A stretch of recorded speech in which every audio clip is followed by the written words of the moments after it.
Hello, B. Our people everywhere. It's another beautiful day here. You're welcome. You're welcome. You're welcome. My name is Ensu Dwalu. I'll be your host here this afternoon, as always. Welcome to the show from everywhere, wherever you are. Thank you for joining the conversation, and I want to welcome all you guys from across the globe. To the early birds that are always out here. Soon, like Yasa Kennedy, Zio Yalata, Mr. Asita is watching from Staten Island. Mr. Ta, how are you doing, sir? Thank you. I know the Ta family is from Lock in Grand Bassa County. Mr. Ta, I'm not sure if you're from Lock, Grand Bassa County. Florence Yanti, how are Evelyn Golakai, Rose Horace, Madam Horace, how are you doing, Rosie? I don't know if you're related to the Horaces from Buchanan. I know all my Buchanan people today. I believe Mr. Horace was the superintendent of prisons in Buchanan, Upper Buchanan, if I remember correctly. And Dwana S. Dwana, what's going on with you, man? Victoria K. Brown, welcome, Blamo To. How are you doing? Everybody, man, you're welcome here. It is Liberia again. Plenty things happening in the country. But when I get tired of my Liberia, you're welcome, man. You don't watch more video here. Where the government of Liberia is rebuilding the CH Rennie hospital that got burned years back. This government under President Bouaga is rebuilding the hospital. They've been concerned for some of our people, reaching out to some of us, especially getting to me. Some people see me in the streets, some people get into my DM and they're asking, what do you know about the hospital project? People say, people are giving the information that the building is not ongoing, nothing happening, the government is lying.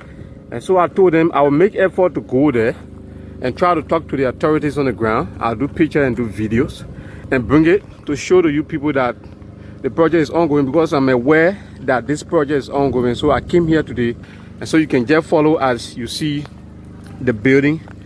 It's a storage building anyway.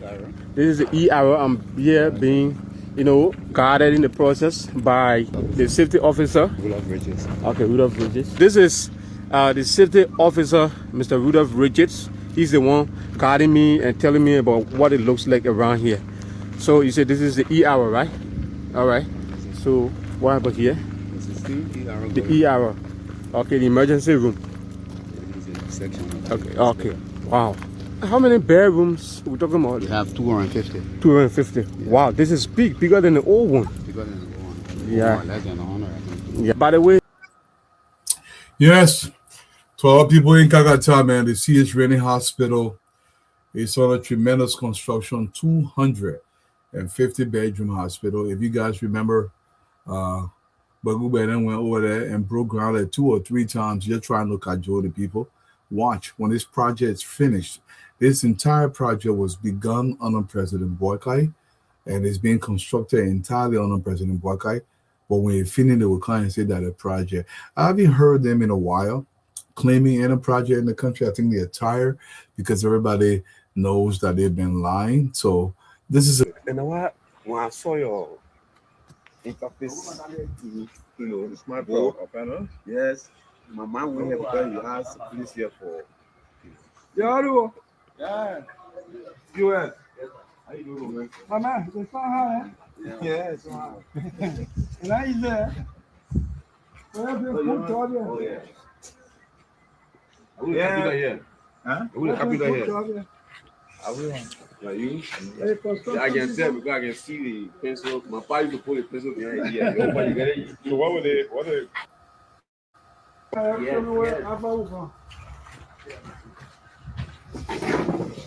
Hey, see what we're talking about? The one I did pleasure for wheelchair and all that thing. So they have a demo this place. Yeah. Yeah. I like the landscaping. Yeah. And I like the additional feature to the thing. So the one with the flower in there. Yeah, no, I can. We'll go around the building. So, Whoa. The POP is. yeah. Catch. You know, initially, That's the public library. That's the public library under construction. The director of Senator DeLong. Big shout out to the senator. Every time, Hashim Formula from West Hall, Pennsylvania. Welcome to the show, man. A lot of stuff happening, and we got a lot of stuff to talk about today. But sometimes we don't take pleasure in this, but sometimes we will highlight it because it's part of Liberia, and we highlight it for it to be addressed. Look, we cannot live in filth, and we expect to live a long life. This is not just trash outside. This is dangerous. This is in Painesville, and this is not okay. We have to do a better job. I understand there are a lot of difficulties, but we have to find a way to make sure this is not there. Let's watch this a little bit because it's quite disgusting. But until we can get it right, we will show them sometimes because it is important to be shown. We hope central government can come and do something about this.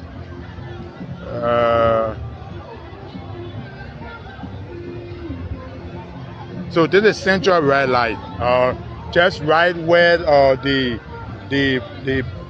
police station where I think the ECOWAS or the ECOMONT depot was.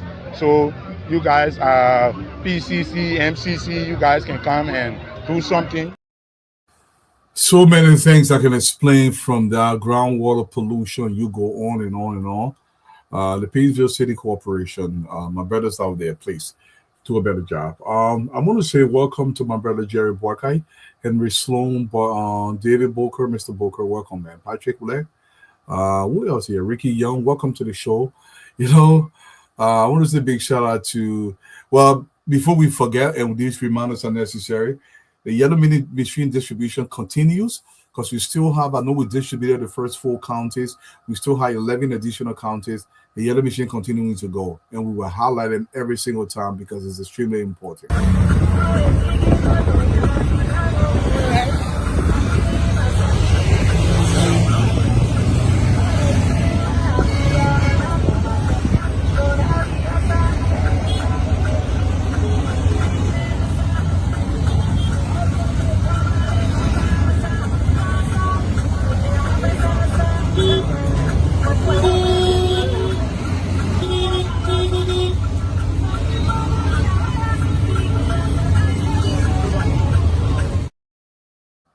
Yes, those distributions continue, but now it is fitting. Big shout out to Cole, man. I love this rendition or whatever she put together. It is a very important question. I'm not the one asking the question. The question is being asked by the Liberian people. After toy all nonsense, you're listening to the question Liberian people are asking. You're welcome to the show, y'all.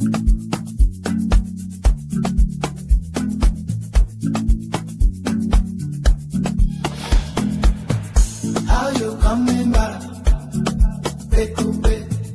how you coming back, how you coming back, where's the roads are concrete, when the drug dealers know they taste their defeat, when our children have hope, not trapped by dope, when tomorrow is bright, and they know they can cope, how you coming back? How you coming back? What's the honest we're not stopping, we are coming back. You country that everybody questions. But the question of the we are is, how you coming back? How you coming back? When the nation can heal. When our people find work and prosperity is real. Where the farmer can harvest and the markets can meet. When opportunity reaches every village and street. How you coming back? When we drive through the southeast, farm to market roads, connecting west to east. Yellow machines rolling, opening the way, bringing hope to the people every single day. How you coming back when our brothers, our sisters, they are 19 million in the school? How you coming back? How you coming back when we have stable legislation in the school? How you coming back when we are? How you coming back when other people are not dying in the street anymore? How you coming back? How you coming back when people are not dying with food anymore? How you coming back when we are? But the question will be asked whether we are coming back. We are saying the country has turned to a drug cartel. Oh, well, Mr. We are says here. Well, Mr. We are says here when DOC there. But yeah, we have picture on banner. The fewer ghettos or how to flash in TV. You're not here. You're not here. The fewer ghettos or get flash in TV. Many to say that DOC they need to work on we are. Go similar speech. You see, we have picture, coaching picture. Everybody welcoming we are. None of the country are transformed. You should be happy that today, you see in the president, on the president Baka, in fighting job, you see in government officials being prosecuted, being sent. Just so yes, we're not happy. How the whole men of job in the country? How the whole men of job? You saw the innocent men are now arrested by the government. You saw all the government officials. These are all suspects. Why not being prosecuted. No problem. Police, there's a measure that have been taking place. 6 years ago, it was not happening, my brother. How the whole men of job in the country 6 years ago? How the whole men of job in the country? There was security apparatus that were involved, but yet the real government keep the security apparatus name. They fail to investigate. That is why you saw the men flew out of the country. That is why you saw the men flew out of the country. My man, we are running system. We are putting system into place. You know me? I'm a former civilian. But what the truth is, we will play there. So you are rejecting I said, what Mr. We are coming to here? What Mr. We are coming to? When President Biden making Tangwa now to pay 5,000 for your grand basson. What Mr. We are coming to? Just so they are paying 30,000 to go grand basson. For your grand crew are paying 40,000. How we are coming back? How we are coming back when our raw units of is pliable? How we are coming back when our yellow machine have been desperate to all of the country? How we are coming back? When tomorrow is bright and they know they can cope. How you coming back? How you coming back?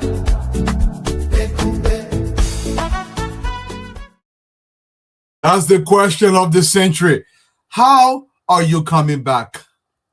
How are you coming back when we are making the transition towards modernity? Now, how are you coming back? How are you coming back when I can go into Grange there? In on a 10 hour. How are you coming back? How are you coming back? That rice is no longer 6,000. You can buy a bag of rice in Liberia for around 2,600. How are you coming back? How are you coming back when the roads are being connected? Yellow machine distribution. Now, how are you coming back? That I'm asking the question. That it's small begin asking the question. And this is the question Liberians are asking all across the country. How are you going to come back here when officials are being arrested if they get involved in drugs? Let's listen to the information minister briefly. I want to continue to welcome also you guys to this. Important to announce that George Harris, some say Leroy Harris, who is the owner of the private bar entertainment center, has been charged with the following: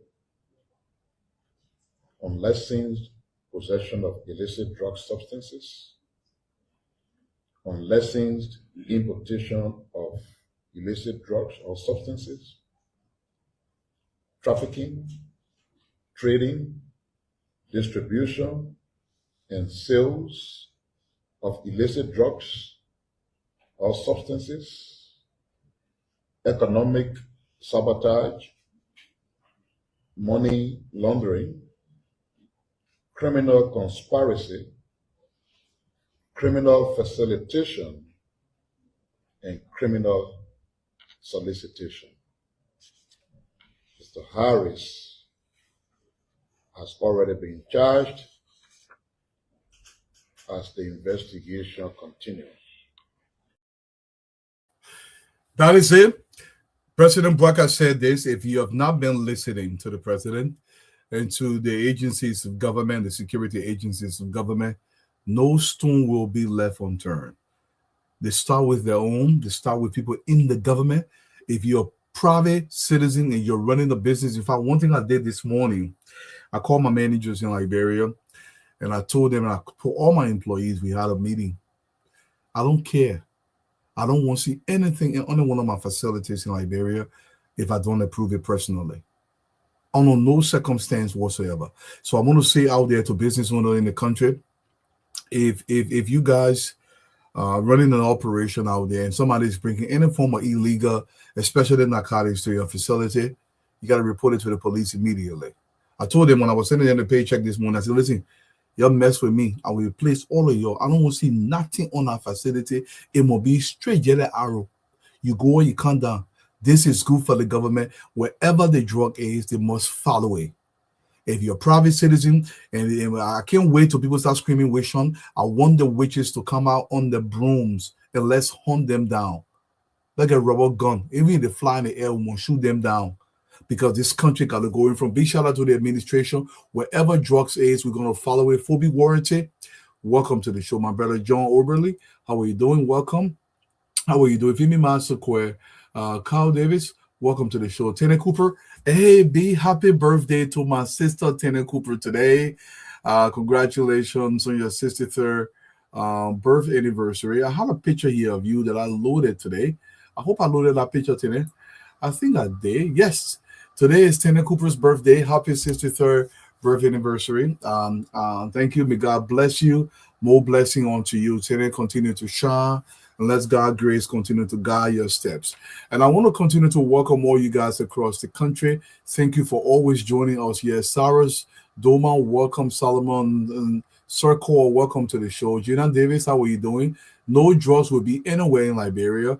And guess what? Good news, you're coming from Liberia. Plenty. Look, you see the building on the screen? That is the new facility to be training hospitality people across Liberia. And I love this. Thank God that we're going in from small. The government of the Republic of Liberia. So I think this is in Grand Cayman County. Let me just read an excerpt here from this publication. U.S. $1.2 million hospitality training center opens to prepare Liberian youth for jobs. This is a big deal. We are talking about tourism in the country. We are talking about poor customer service. Now we have a facility in the country to be able to train young people so they can offer the kind of services that are required. The government of Liberia is set to officially dedicate a new $1.2 million National Hospitality Training Center, marking a major investment in technical and vocational education aimed at equipping young Liberians with practical skills for employment in the country's growing hospitality and tourism industry. The state-of-the-art facility located at Business and Domestic Occupational Training Center within the Samuel K. Doe Sports Complex. Okay, it's right there in Painesville, will be formally handed over on August 6th during a ceremony hosted by the Ministry of Youth and Sport. Constructed with funding from the European Union and support from the United Nations Industrial Development Organization, the center will later fully equipped and furnished through the agency Francier de Development funded Strive projects developed by RECD. According to the ministry, the project includes the construction of Liberia First, a purpose-built hospitality training center at a cost of more than $850,000. Big shout out to the administration for pushing this agenda. And I want to also say this. If you're looking on the street, you'll see my sister there. My sister continuing to pray. Prayer is good. I'm a Christian. Prayer is good. There's nothing wrong with prayer. But I have a strong conviction, and my conviction is almost absolute. Meaning you cannot intentionally take from the people and you expect no consequence. A little excerpt here from the other publication. Former Chief of Protocol Nora Bono has suffered a major legal setback after the Justice in Chamber of the Supreme Court declined to grant her petition seeking to overturn Criminal Court C, Judge Usman Fiaka's ruling that led to her detention. According to our judicial correspondent, Associate Justice Yusuf D. Kaba, in a decision issued on Tuesday, August 4th, which is today, declined to issue the alternative writ of probation requested by Bono legal team. Justice Kabat's ruling directs Judge Fiaka to resume jurisdiction over the case and proceed in accordance with the law.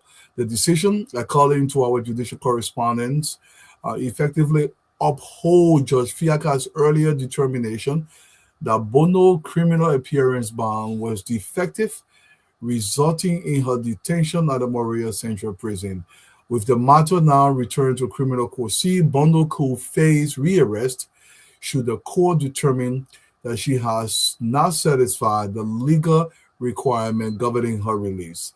Nora Bono has been indicted on multiple charges, including money laundering, theft of property, forgery, criminal conspiracy, misuse of public fund, property or record, and criminal facilitation. Translation to Mankebe, Fina stole plenty of money and has some of the money. She don't want the government to see the money, but she don't want to go to jail. That's what the letter here say. Makoya Davis, welcome to the show. Thank you for joining us. Now the case is before the court. She filed another $8 million bond, but the asset recovery said, no, we are not going to accept this bond. The accountant, so the asset recovery has already sued back in court. And today, Monrovia, Liberia, August 4th, 2026. This is so small on the screen. The Civil Services Agency has issued a directive mandating all. This is for the Civil Services Agency, so this is the wrong one. I think this one here.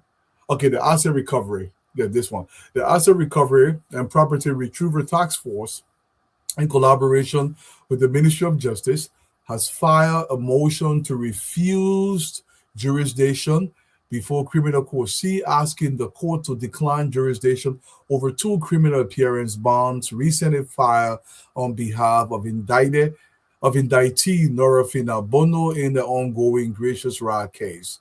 The motion is based on the petition that the bond proceedings were already pending before the Justice in Chamber of the Honorable Supreme Court of Liberia when the new bond was presented to and approved by Criminal Court C. Contends that once the Justice in Chamber assumed jurisdiction over the matter and cited the parties to a conference, the lower court should have awaited the outcome of these proceedings and the issuance of the appropriate mandate before taking further action on the bond issue. The current motion follows a series of proceedings concerning Ms. Bono's criminal appearance bond on July 21st, 2026.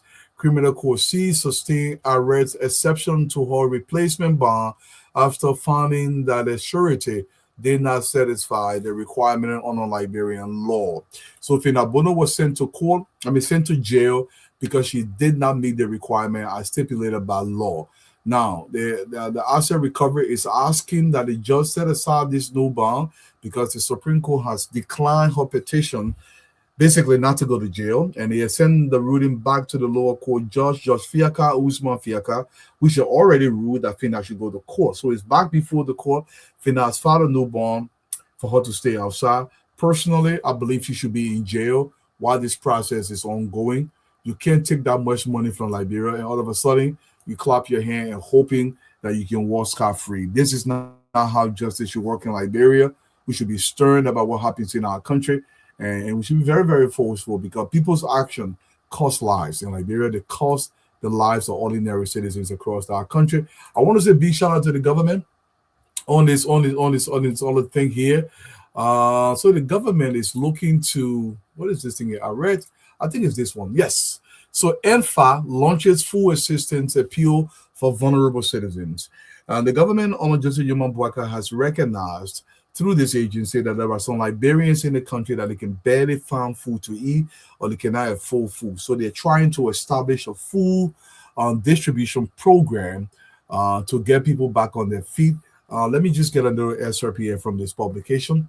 The National Food Assistance Agency, they call it ENFA or ENFIA, has launched a major appeal for support to assist vulnerable citizens in dire need of urgent food assistance. ENFA Director General Mr. Boykai Soleil said there are pockets of vulnerable citizens in communities nationwide who lack the basic necessities, including food. Mr. Soleil said that ENFA needs public support in order to successfully execute its mandate to assist vulnerable citizens and support the school feeding program nationwide. I agree. He said, while awaiting budgetary allocation, public support is also critical to buttress government efforts in meeting the food needs of deprived citizens and children. Mr. Soleil acknowledged with gratitude support from a cross-section of Liberians and hope more Liberians will muster the courage to extend a helping hand to the most needy of our society. He launched the appeal during the Ministry of Information regular press briefing held Thursday, July 30th, 2026. So it's a food feeding program. And I want to say big to Liberians across the globe, if you're looking for an organization to send small team to, please consider the food feeding program in Liberia. Our people do need this. Look, I want to say this before we start the show today. There is a great thing happening in Liberia as an example. There is a representative of the district number 5 in Nima County. You know, sometimes I'm a big advocate. I believe in a legislator was not supposed to be carried on project, but if you do carry it on project, we will commend you for it. A new standard is being set in the country, especially for rural representatives. For rural representatives, if you come from a rural area, there is so much you can do in those rural areas. This is listening to this brother out of Nima County. I'm going to say big shout out to the people of District Number 5 in Nima County for this representative that is continuing to lift Liberia. Anybody who lives Liberia, I will celebrate you. Let's listen briefly before we start the show. I feel so good because they say some people can say represent, they can face road, they can face bridges. So now I feel so fine. The first thing I will appreciate Almighty God for Honorable Kotokwagwu. In our past, from the day we've been in the district, we are not seeing greater things that the renowned representative doing for all in the area. We are not yet seeing it for me. I'm not yet seeing it. But he's going now. Why he not yet spend 5 months, complete 5 months yet? What he doing is good.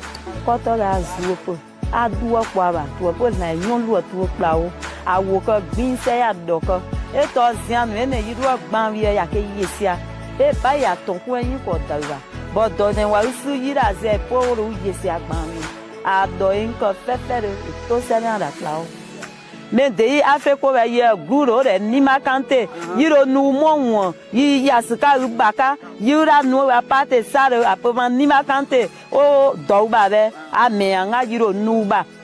My name is Koto Seongbe Kwagwu. When the name Seongbe is a name that followed me today, I believe that it's working with me. To summarize it, the ground in Mandala they call Se, then the country, the county, the district is also called Se. So they say the district or the country is what matter. Let me take it back to the statement of the head Excellency of Joseph Juman Boakite, that new thing will continue to happen. The thing is not how long, but how well. People always say the newly elected representative. Look, Honorable Kwagwu, I'm going to say this to you. We salute you, sir. Thank you for looking to our people in the way you're looking to them. This is a challenge to every single rural representative. I've seen bridges in Riverside County where they pull one state over the water. We can change that. I've seen places in Sano, in River G, one stake over the water. I've seen places in Ruanima. I've seen places in Lofa. One stake over the water. We got to change this. A big salute to Representative Kwagwu out of District Number 5 in Nima County. Thank you for setting a new standard for our people and doing right by our people. Your name will carry on. The position of representative is a legacy position, and I think you're doing that legacy well. Let's safeguard the safety of our people, the well-being of our people. Honorable Kwagwu, we salute you. Continue on this path, and let's continue to elevate Liberia. Thank you for looking to our people. We're ready to celebrate you for that. I want to continue to recognize everybody from across the country. Let's recognize the radio stations so we can start the show. A Classic FM out of Kakata, Margibi County. Welcome to the show. Radio Margibi out of Margibi County, of course, right in Kakata. Welcome to the show. Voice of Lofa out of the mighty Lofa County. We say you're welcome on board. Peace FM out of Habel. Radio Kwatike in central Liberia, the heart of Liberia, right in Bangabon County. Ablije Radio, way out there in Grand Bassa County. We say you're welcome. Premier FM out of Bangabon County. Radio Gompa out of the beautiful Ganta City. To our people in Ganta, man, we say you're welcome. Radio Yalimba out of Sekipia, you're welcome. Top FM, we are there to our people in Zwedru in Grangita County. We say you're welcome. Radio Sano in the mighty Greenville, Sano County. How you guys doing out there on Mississippi Street in Sano in Greenville? We say you're welcome. Smile FM out of Zwedru, welcome. Radio Bucho, we are there in Sano Trust FM in Bomi County. Ponche FM out of Morovia. Bujo Radio in Morovia, DC 101. We are about to include another radio station out of Grand Kima County. As soon as we go live on our radio station, we will welcome our brothers here so we can continue to elevate the issue of Liberia. If you're listening to Representative Kwagwu, this is what he said. President Bwaga said new things will be happening. If you go on in the video, he mentioned the Vice President of the Republic of Liberia, His Excellency Jeremiah Kwanku. He spoke about the president, that the president said, you know what, Honorable Kwagu, if you want support for your people, whatever we can do, we will do it so you can bring the bridge to our people. That's how I want to see representatives advocating for our people, especially in rural Liberia. We can't keep putting one stick over the water in 2026. To build some of these bridges, they're not too expensive. A $50,000 can build a quality bridge that can take vehicles over that bridge. We need to do more of this. And this is a new standard across the country. I think Honorable Kwagu is something here. Let's celebrate him. Once again, man, yo, welcome to the show. All you guys that are popping in here, Seattle, Timber, welcome. Yeah, Liberia would definitely rise. Sunshine Party, welcome to the show. Samuel Roberts out of Liberia, Marcia Snoddy, Joseph Bindi, welcome to the show. All you guys, man, from everywhere. Yeah, let's start the show. Liberia getting better.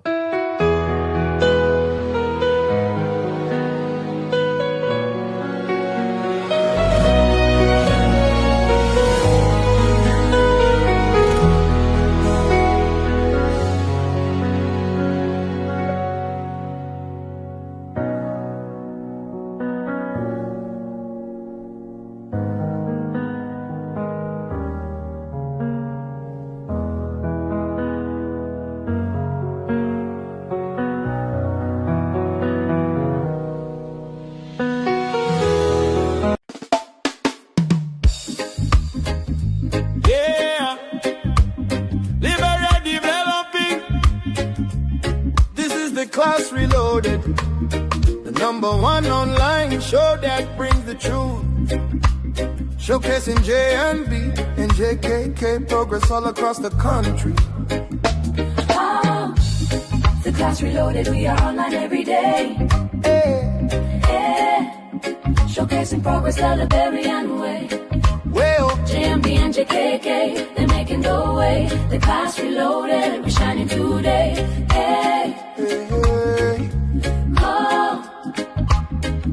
From Monrovia City to the other counties, development talk shake the country. We talk the truth, we don't lie.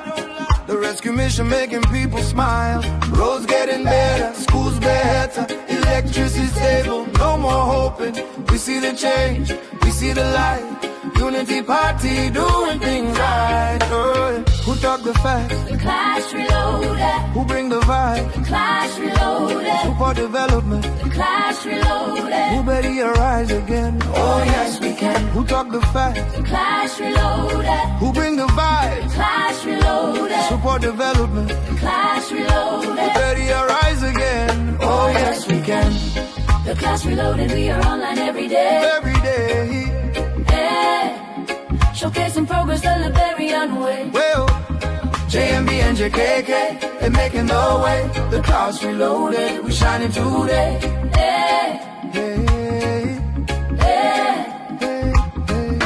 Turn up the sound, let the people dance. Liberia progress, we get the chance. No fake news, we bring the proof. The Class Reloaded, always in the booth. From social media to the street corner, everybody talking about the new order. Respect to the hosts, they keeping it real. Liberia future, that's the deal. The Class Reloaded, Truth. Liberia rising, Progress. JMB and JKK, Develop. the rescue mission, we move soon. The Class Reloaded. True. Liberia rising. Progress. JMB and JKK. Develop. The rescue mission, we move soon.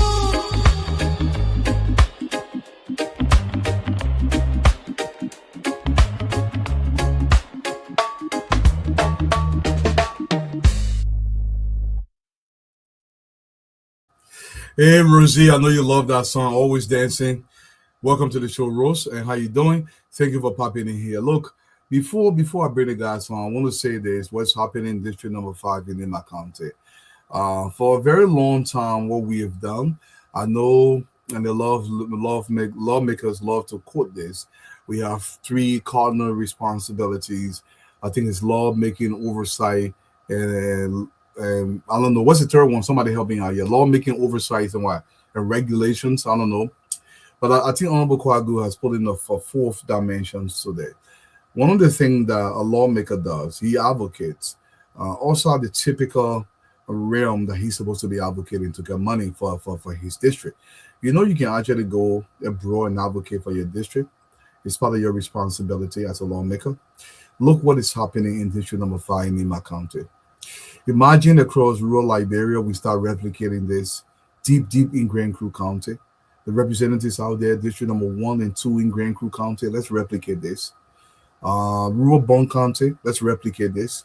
Rural Mosurado, rural Lofa, Bon, Nima, let's replicate this. Let's do more for our people. Let me tell you something. Steroid is so cheap.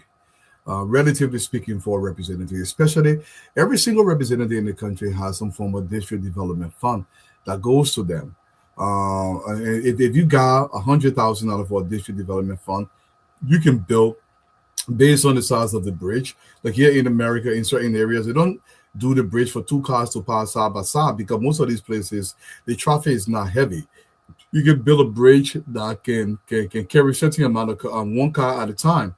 $50,000 can build a decent quality bridge in some of these places. So if you're in power for 6 years and you got $100,000 every single year, for example, or you can advocate for more, you get a little bit more money, you can select these serious projects in these districts.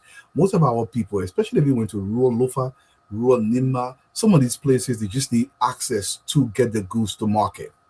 And if we can grant them the access that is necessary to get the goods to market, they will do the rest.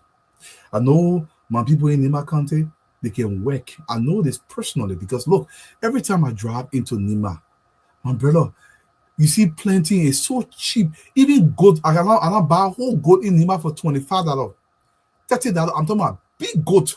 Imagine we can bring some of the goats to the city. This is a serious thing. If I going to the point now where my facility, we kill a goat every day. I don't buy the goats from Monrovia anymore. I get them out of Nima County. Because if you went to Nima, the people are really working out there. They're making massive farms. Let's get our people the proper tools to be able to make out a living in their own country. And to my brother, Honorable Kwagu, I want to say this to you, man. Thank you. Thank you for looking to our people. This is a big deal. I want to see this replicated in River G County, especially in the rural districts. Across these rivers where we are literally, that if you guys remember a few years back, President Bwaka brought these simple ferries. Some of these ferries cost as low as $10,000. A quality ferry that you can put 1 or 2 cars on, it costs $10,000. You can take them in these locations so our people cannot drown in these waters, especially when the water rises or during the rainy season. We got work to do in these rural counties. If you're in Bomi County, please look to our people. Use the money directly, not for campaign purposes. Look, if you copy President Bwaka's model, the model is simple. Do not be a representative for the next elections. Be a representative for the next generation. Because if you become a representative for the next generation, the next elections will always take care of themselves. Always. They are always going to take care of themselves because the people themselves are going to see what you have done for them. This is what it is. I'm not asking you to be so down to earth like Honorable Kwagu out there in Nima County. That's what I'm asking. If you don't want to go plastiro, if you don't want to go whole water or 2 water in your head, don't do 2 water in your head like Honorable Kwagu. Don't do that. What I'm asking you to do is to provide the people the tool, the proper supervision, so they can be able to build their district and get farm to market role so we can truly develop Liberia. Before we actually start the show today, man, beautiful rendition. Some of you guys have not heard this song. It's a new banger out there. Join me. That what are you coming back to do? Yeah, I've been people asking questions that I'm me. I don't say that open out the question that I bring people. Yo, listen to that people asking question.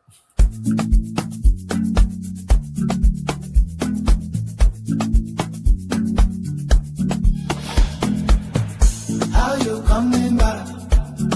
Bekupe. How you coming back? Bekupe. How you coming back? Where's the roads are concrete?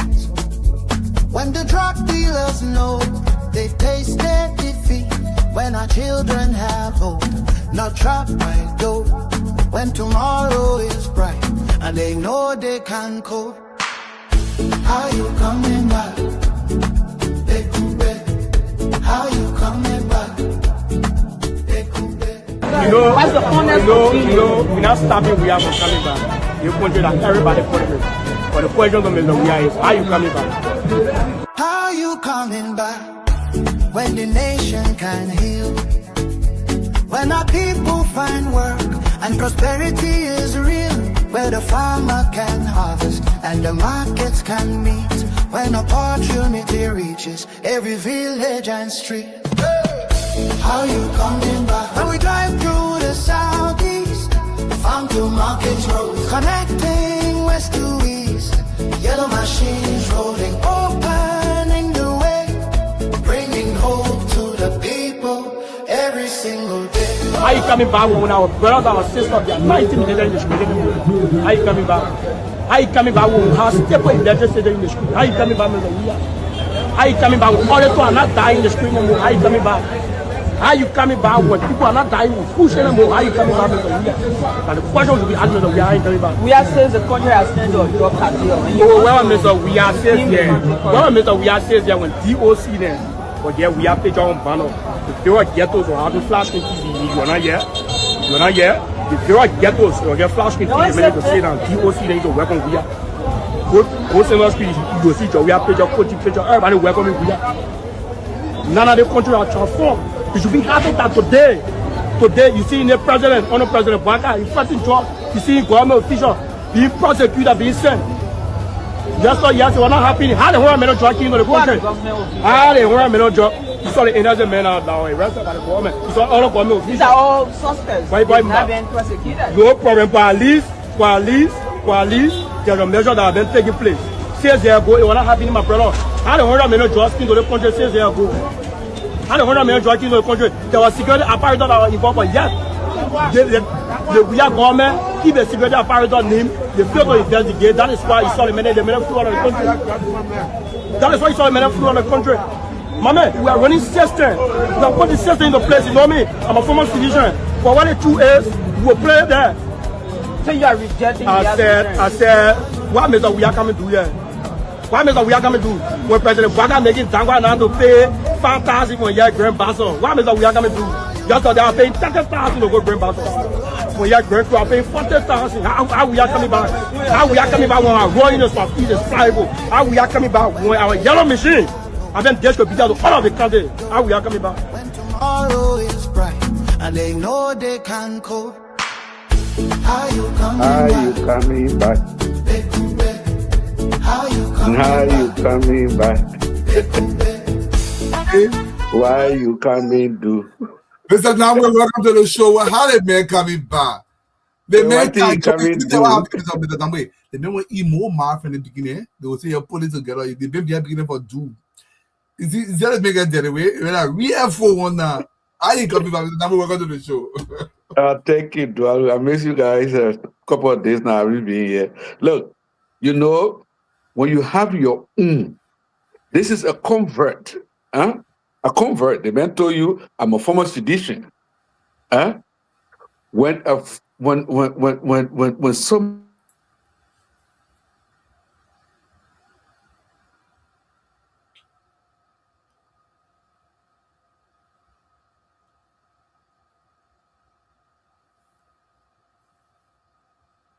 Is Mr. Namwe frozen? Or is that me? Okay, I think Mr. Namwe is frozen. Abraham, is it me or Mr. Namwe is frozen? Okay, you hear him? No, Mr. Namde is frozen. Okay, excellent. Welcome to the show, man. If Noah, say you just coming in here, the librarians are asking the questions. Let me just play it a little bit briefly before I bring in Mr. Namwe is frozen. What's the view on the drug issue in Liberia? But you know that drugs in a society is not a good thing. So I hope that the government can solve the drugs problem. When we have little drug issue, we solve it. You know, so I mean, I expect the government to do the same. What's the view on the drug issue? The government are solving the drugs issue. Yeah, I know, right? Then you're having drugs issue, you're solving. It was during your 6 years, your administration, and you lost 100 million drugs case. Those people got free. They went with impunity.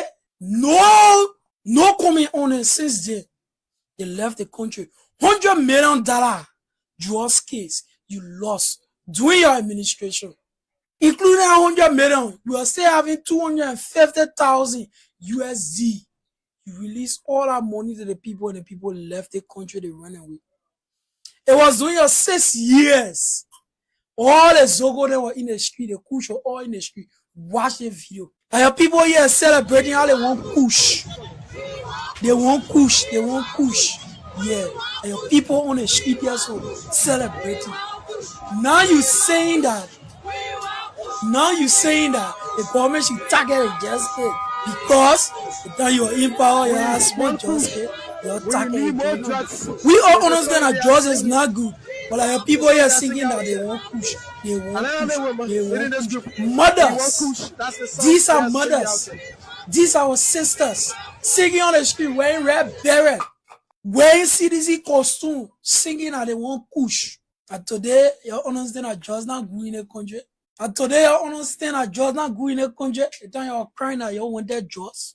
The time you're crying that you want that drugs. And today, you know it's not good. This government is fighting drugs. This government is one of the government that fighting drugs. It's the only government that is real fighting drugs. All of you now fight drugs in the country. All of you.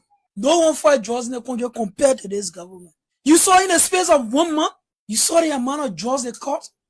The first one was at the airport, 19 million plus. The second one was Lower Man Gibi Dwazon, 317 million. They caught all those drugs. This is the video, they burn those drugs.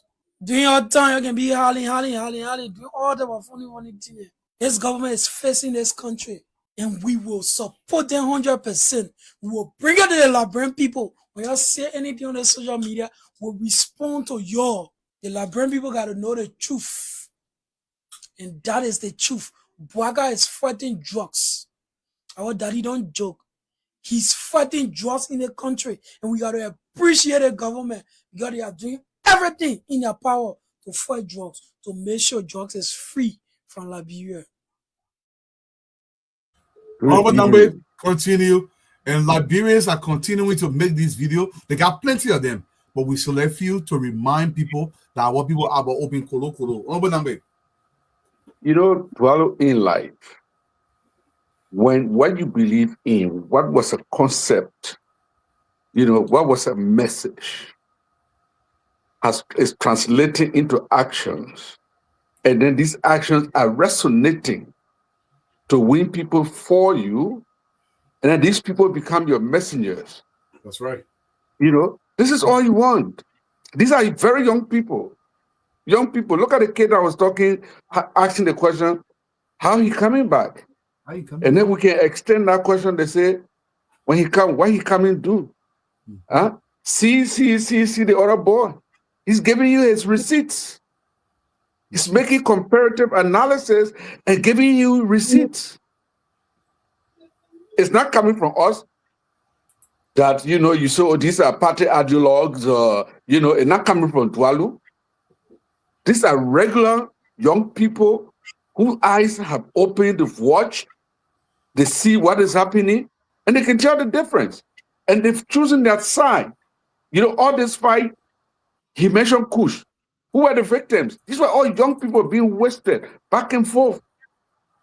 You know, so for me, seeing these people, and every time I go through Facebook, I see regular people are serving as witnesses about what this government is doing. You can't pray for anything better than that. Because in politics, if your ideals resonate, if people begin to show appreciation for what you are doing, then it means you've been accepted by the general public.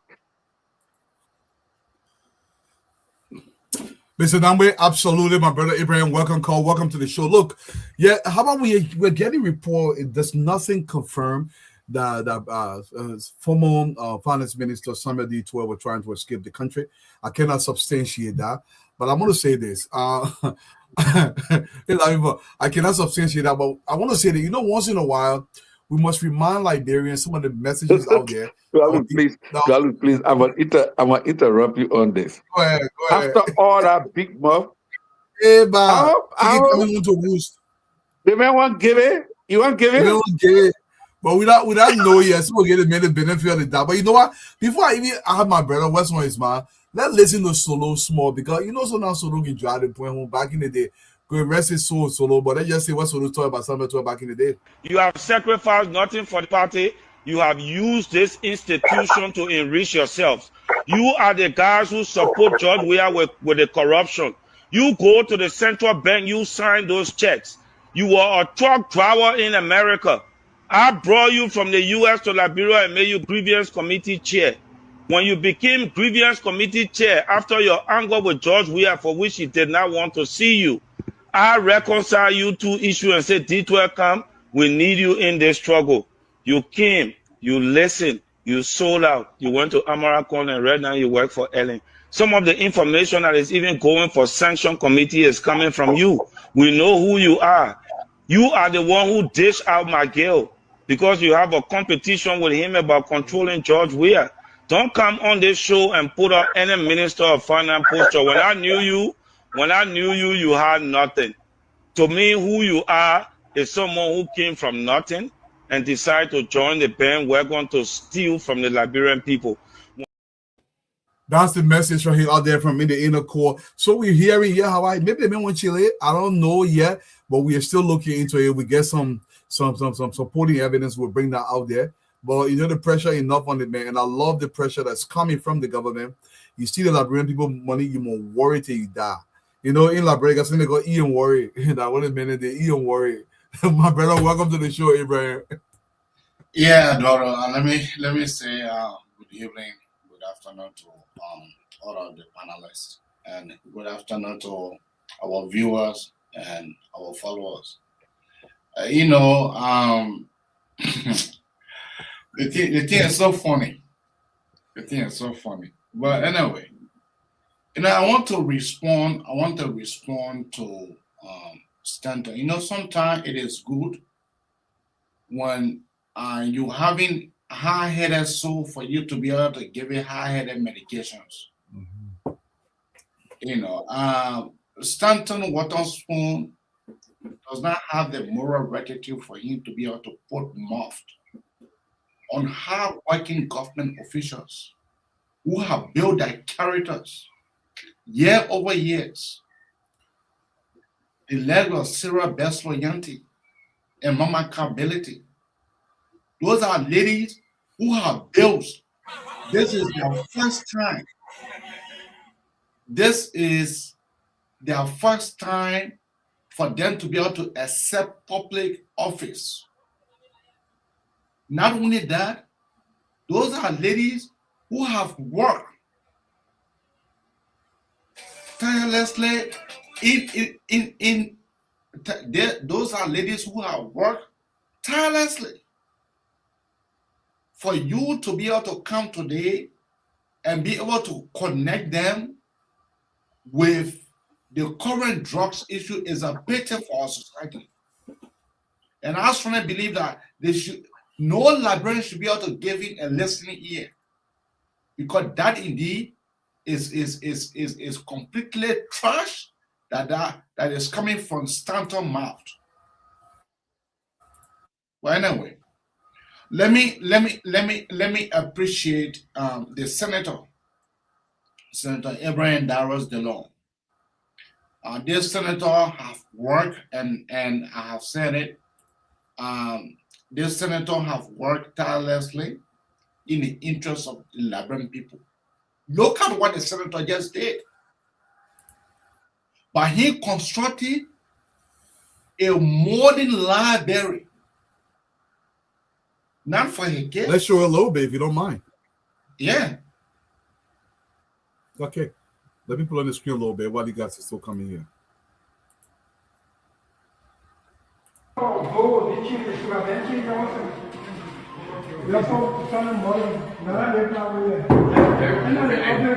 the money, the library. Yeah. Okay. Yeah, this will be the office.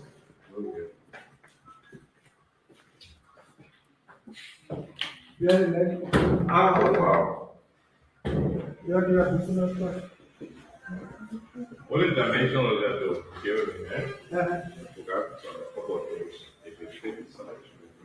Don't do the measurement. This is 35. 35. Ready now. Sometimes you can look by it. I can look by my bag. My bag. Now, one community why they will have a boss of law. If you don't want to, I'm going to go I don't buy it. Who's a big shout out to Senator Dillon, you're right. Yeah. So this senator has worked. I hear myself. Yeah, you are. So there's a feedback coming in. Yeah. Okay. So Okay. So I want to log out and come back. Let's go to more real quick. You gotta mess around with it a little bit. I don't know what's going on, Abraham. Say something again. Hello? Let me mute. Maybe it's me. Hold on. Hello? Okay. No, it's coming from more. It's coming from more.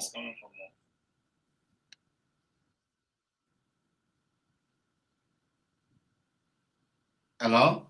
Okay. Oh. Anyway.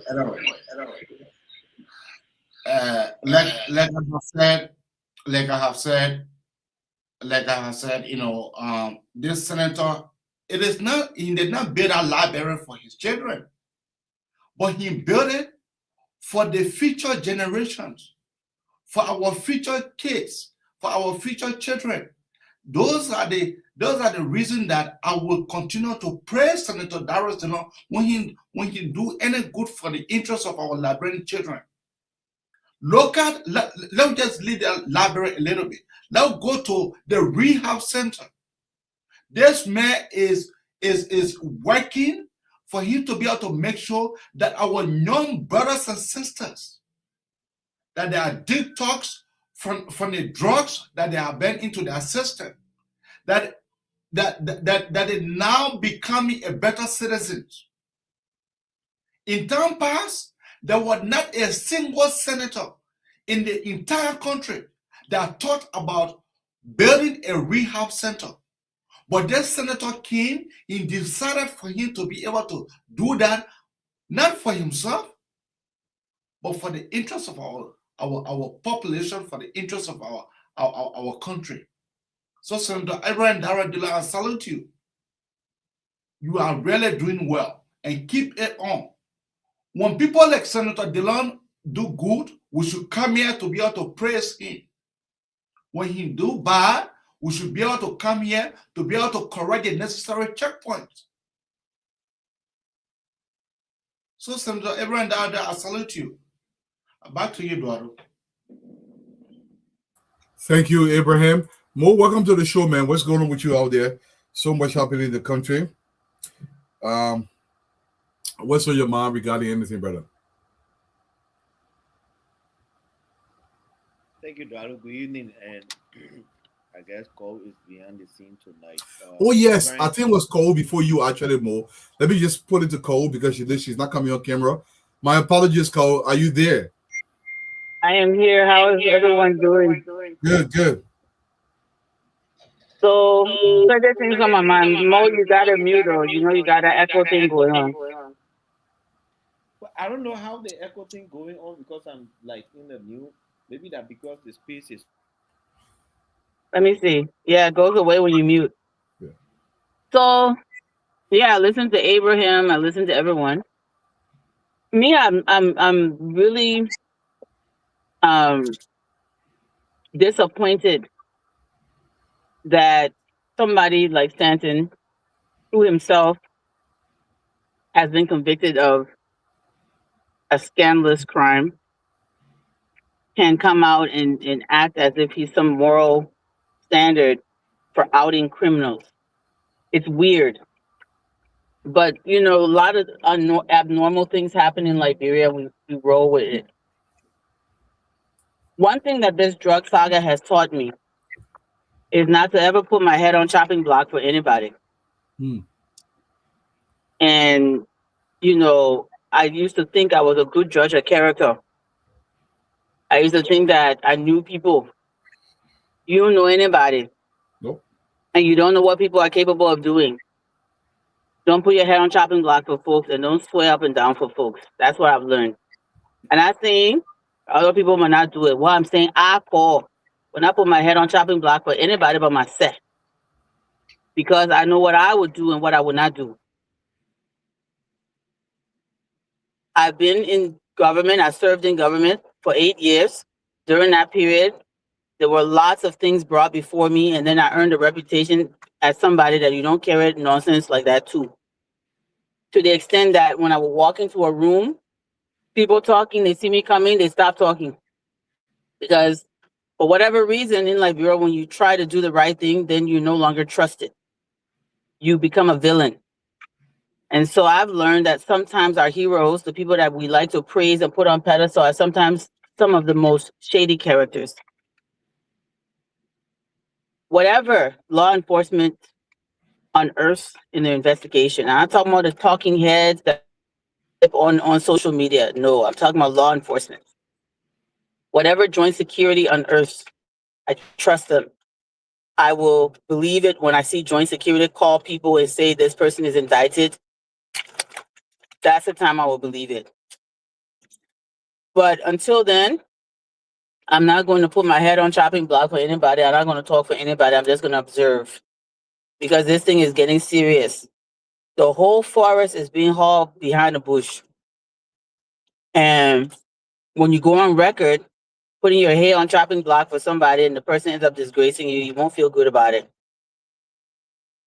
We've all been here and we've talked a lot of things, but this other situation and the way our people believe that it's okay to be involved in trafficking because it's not being sold in Liberia, so therefore it's justifiable.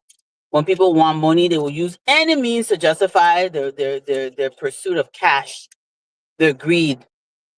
So I'm coming sit down here and put my head on chopping block for people. I also know that when people are doing wrong things, sometimes they do the opposite to try to cover up for the wrong they're doing. They're more concerned about public perception than they are about actually doing the right thing. There's a lot of things going on in this world that we have to stop for a moment, pause and reflect before we jump on bandwagons, before we start talking and all kinds of things. But I again will echo those voices that are cheering for our joint security and our president, of course, for his courage and his unwavering service to the Liberian people that he has put first and foremost above all else.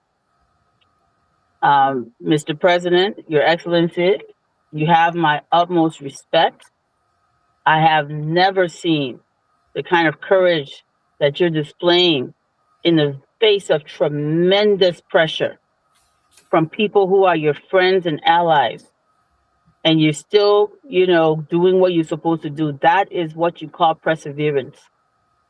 And there's a lesson to be learned from our head of state that strength, that courage, that determination, that no matter what, the right thing must be done, justice must be served.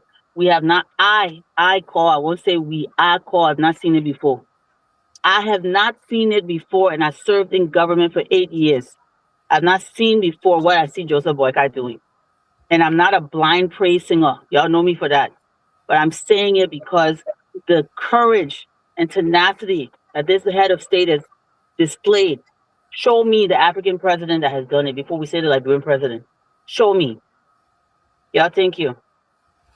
This is a big deal, Carl. You're absolutely right. This is why I always say that a new standard is being set in Liberia. It's a new higher standard. And I think every leader that will come after President Boyka will aspire to the highest standard. This is the true legacy of President Boyka.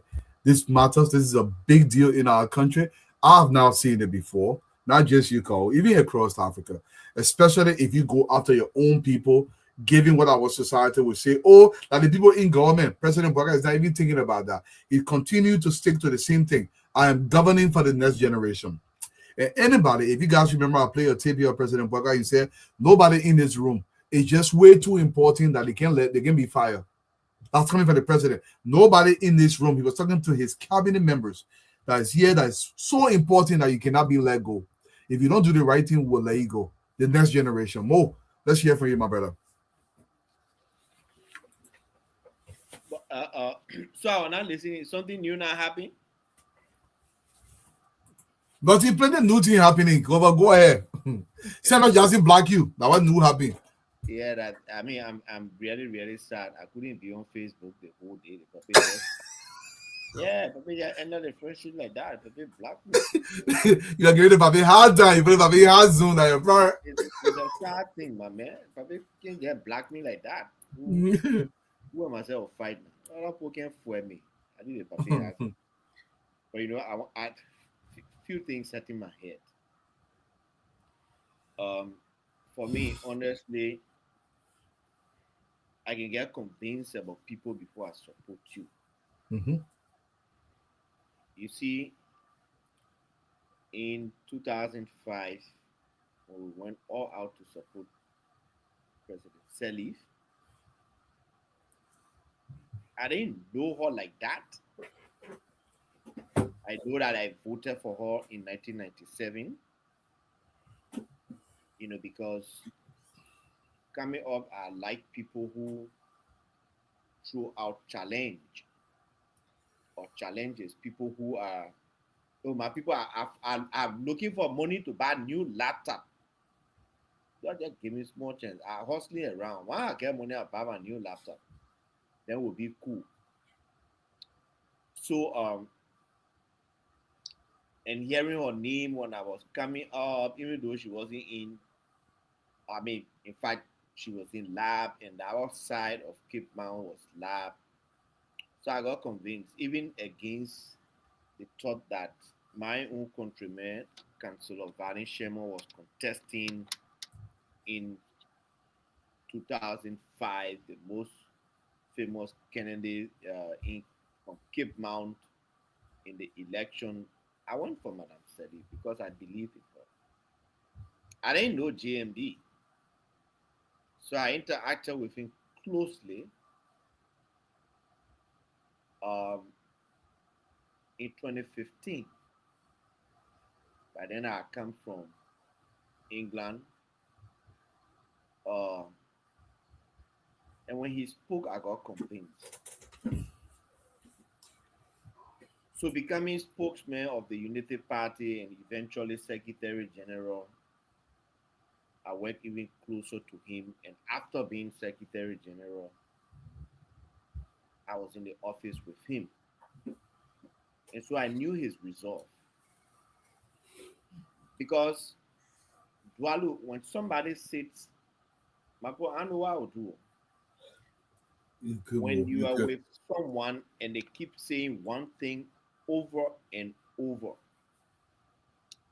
it means that the person mean what they are saying. So JMB will tell you, say, their country will fix this country. We're just looking for the opportunity.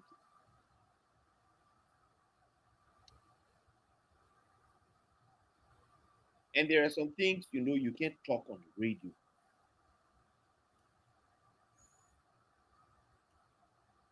I mean, when I'm reading posts, I just know we can beat the story. Jeff, don't change the screen from the comments and go ahead and talk as much as you can. My thing is, get one of the beginning. You know what, I'll get one beginner to take a look at your laptop. That beginner will face that. Somebody look at it. Apparently, the problem is just from the laptop itself. I would just go back to factory setting and relaunch that whole thing. But for me, I can hear you clearly. But I guess for the audience, it's slightly low. All right, so you know what? I gotta give my opinion, and I want it to be loud. So let me switch to my work laptop, which I don't like to use on the show. Okay. But let me switch to it, and then we see how. Thank God, Fatima here. So we will go for Fatima for popping in here. Mo will wait for you when you come back. Fatima, welcome to the show. It's been a minute. We miss you. And welcome to the question your mom for us to be able to go into the middle of this thing tonight. But what's popping? What's going on with Ministry of Local Government? They're not reclassify our cities. Don't tell my fitting in the city. So, to our students and to all of the viewers across the globe, I just want to say hello. How you're doing? Ministry of Local Government is working. We are now going towards validation. So I think next week we'll be having validation. But today something great happened. There was the health conference, and I attended on behalf of the Ministry of Local Government. And of course, I think in the last 3 months there was no infant mortality. No baby died in the last 3 months. That was a big deal. It is a big deal. And we're working towards universal health. So that was something really, really serious. We want universal health. We don't think women should die because they don't have money to pay for healthcare. We don't think babies should die because they are the future of this country. And so those are the things that are going on. And I think you guys know around the country, today, as per the Ministry of Information's press briefing, I think you all know we got one lay spot in the middle of nowhere, right in the middle of the street. The owner there, Anabia way and so they catch it. Yeah, they say he part of the whole thing. The drug business, you're sitting out and wait. Anybody who got their hand, hey Tracy, you know I love you, baby. In their drug business, and so we catch them. Yeah. You just be patient, like you're being patient enough. You just be patient by God's grace. Anybody who have their hands in these things, they'll be arrested, they will face the full weight of the law. Other than that, the overpass is overpassing. I'm telling you. Every day I go to overpass, almost there. Every day I go new, I say, so development. So you see the children, they start getting sense now and they realizing it. They say, oh, big, where you coming back? Where you left to come back to? My finger fin to even and I finger fin back. So that, my people, we're happy. Uh, we're happy. Our president, he's working for the Liberian people. He puts himself there every day to make sure Liberia is getting there. So to all we're excited, and I'm excited to have you here soon. I'm super excited. You need to come and bathe your baby, dress your baby, put diaper on your baby that you born. I don't have 1 year to do it. So please, I will Yeah, but Fatima, you said something, and I don't want you to skip it. This is some of the things that are so important. If you're looking on the screen, I decided to Google 2024 almost Liberian infant mortality rate. So for people that are listening on the radio, for every 1,000 baby that are born, 63 to 64 those baby then will die. So for the last 3 months, if no baby die, that's no something baby die. progress. So if for every time our women born, 64, when 1,000 baby born, 64 will die. Here in America, sometimes it will be almost 100,000 before one can die. Yes. So we are far behind. So when we erase that means they level where solar now we putting in a hospital then in rural Liberia. They're working, when somebody tell you say they're not in a lie. When no matter, don't matter. So for you to understand globally, around the globe, the average is 18 for every 1,000 births. In Liberia, we're 64. In 2023, 2018, 2019, it was like 86 to 93 people were dying for every 1,000 births. By the time 2024 came around, it went to 62. Right now, it's gone lower because the last 3 months, we are not losing a baby. And as more and more people get electrified, we lose less and less babies in our hospital. This is a good thing. Women carry me, I'm woman. But Fatima, you woman, you now carry children. Imagine you carry children for 9 months. You born a baby, just look at your face, craftsman, and die in your hand. And die. The woman where you so suffer me when she pregnant, he just said that you slave for them. He love me for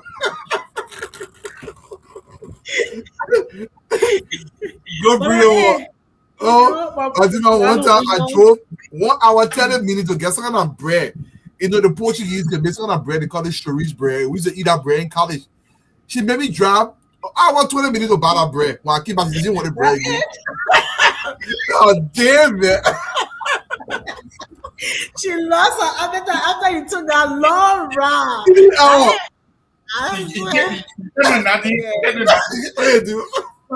know what I used to crave? That's what I used to say, Fatu. Like laboratory, you can be doing that in America. Don't eat potter. He can be lying to me. Say when they see potter on that baby body, Fatu, they will say that you doing wish.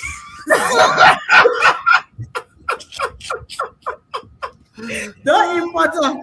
Don't So I will import call them. my cousin. I say, I beg you buy the potter for me. I want it. So my cousin will go buy the potter and bring him. So I'll be having myself eating the potter. But I think it high can make your whole tongue white. It You can know? make it white. It can make it white. So I will be. Then he say, Fatu, don't put me in trouble because when the baby come outside, the white people see people not very know that witchcraft material this thing. What So is see, this is possible. It's an anomaly. It's never happened before. It will be in all the medical journals. Say, y'all Yes. relax. No one thing over there. Look, Gina, I'm telling you. I'm telling you, Jima, I'm going to say nothing. But Go just went off screen when she come back in town. Fatima, a lot is happening in the country. And the one thing I want to start with first is the tourism sector. The president, SKD Sports Complex. We just want to talk about it before the guys come on board. And some of you guys that are just coming in, this is a big deal happening in the country. It is a $1.2 million hospitality training center to be open in Liberia to train. You know, a lot of time we talk about customer service, Abraham. We talk about poor quality customer service in our sectors, in the hotels, etc., etc. My wife had to literally fly to Liberia for almost a month to train the people that we hire the way she wanted them to be trained. But now you have an institution that can properly do it. It's a good thing. I hope Honorable Nanuga was on the platform today because I don't know.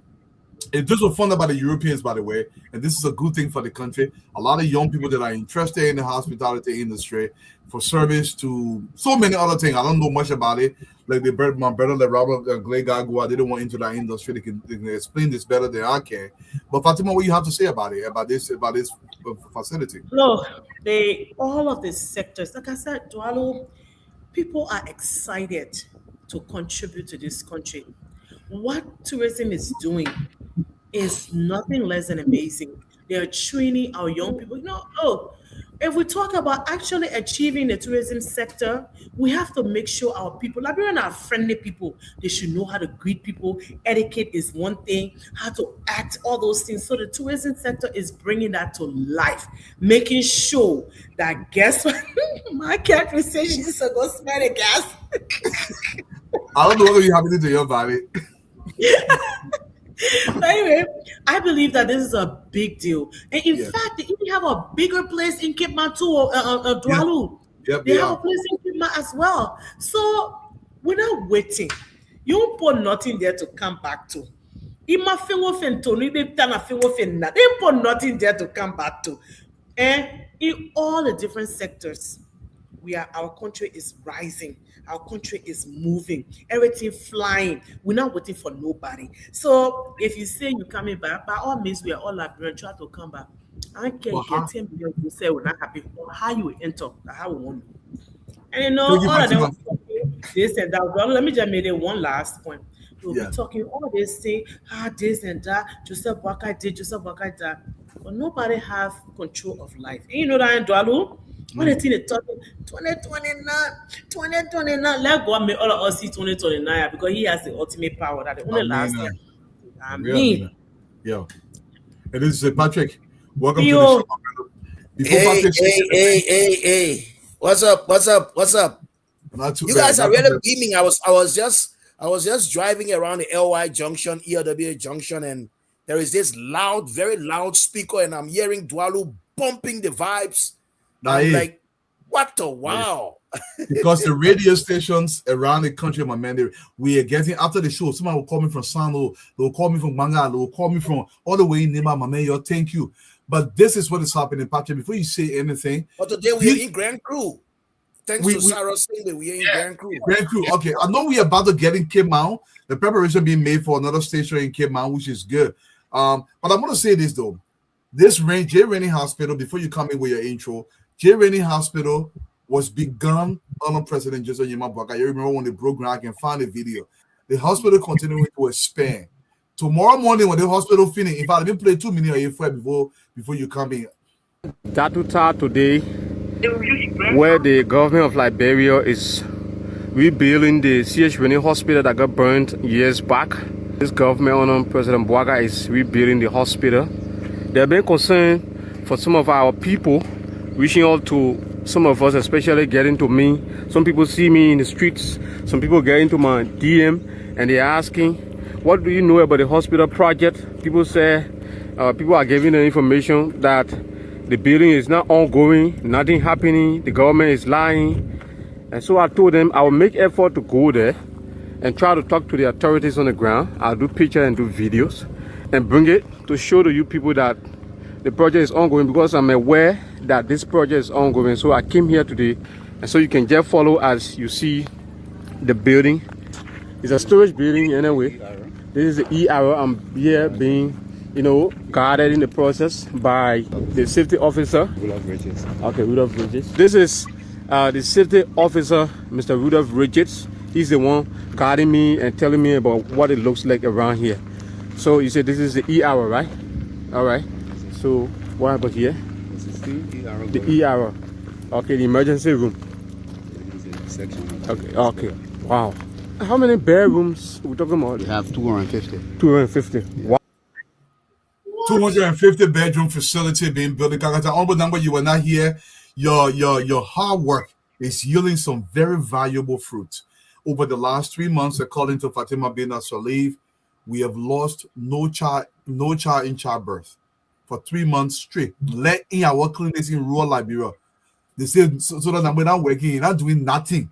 How we not losing baby? No baby. Honorable numbers vision for this country that hopefully by 2020 no child will be born in Dine.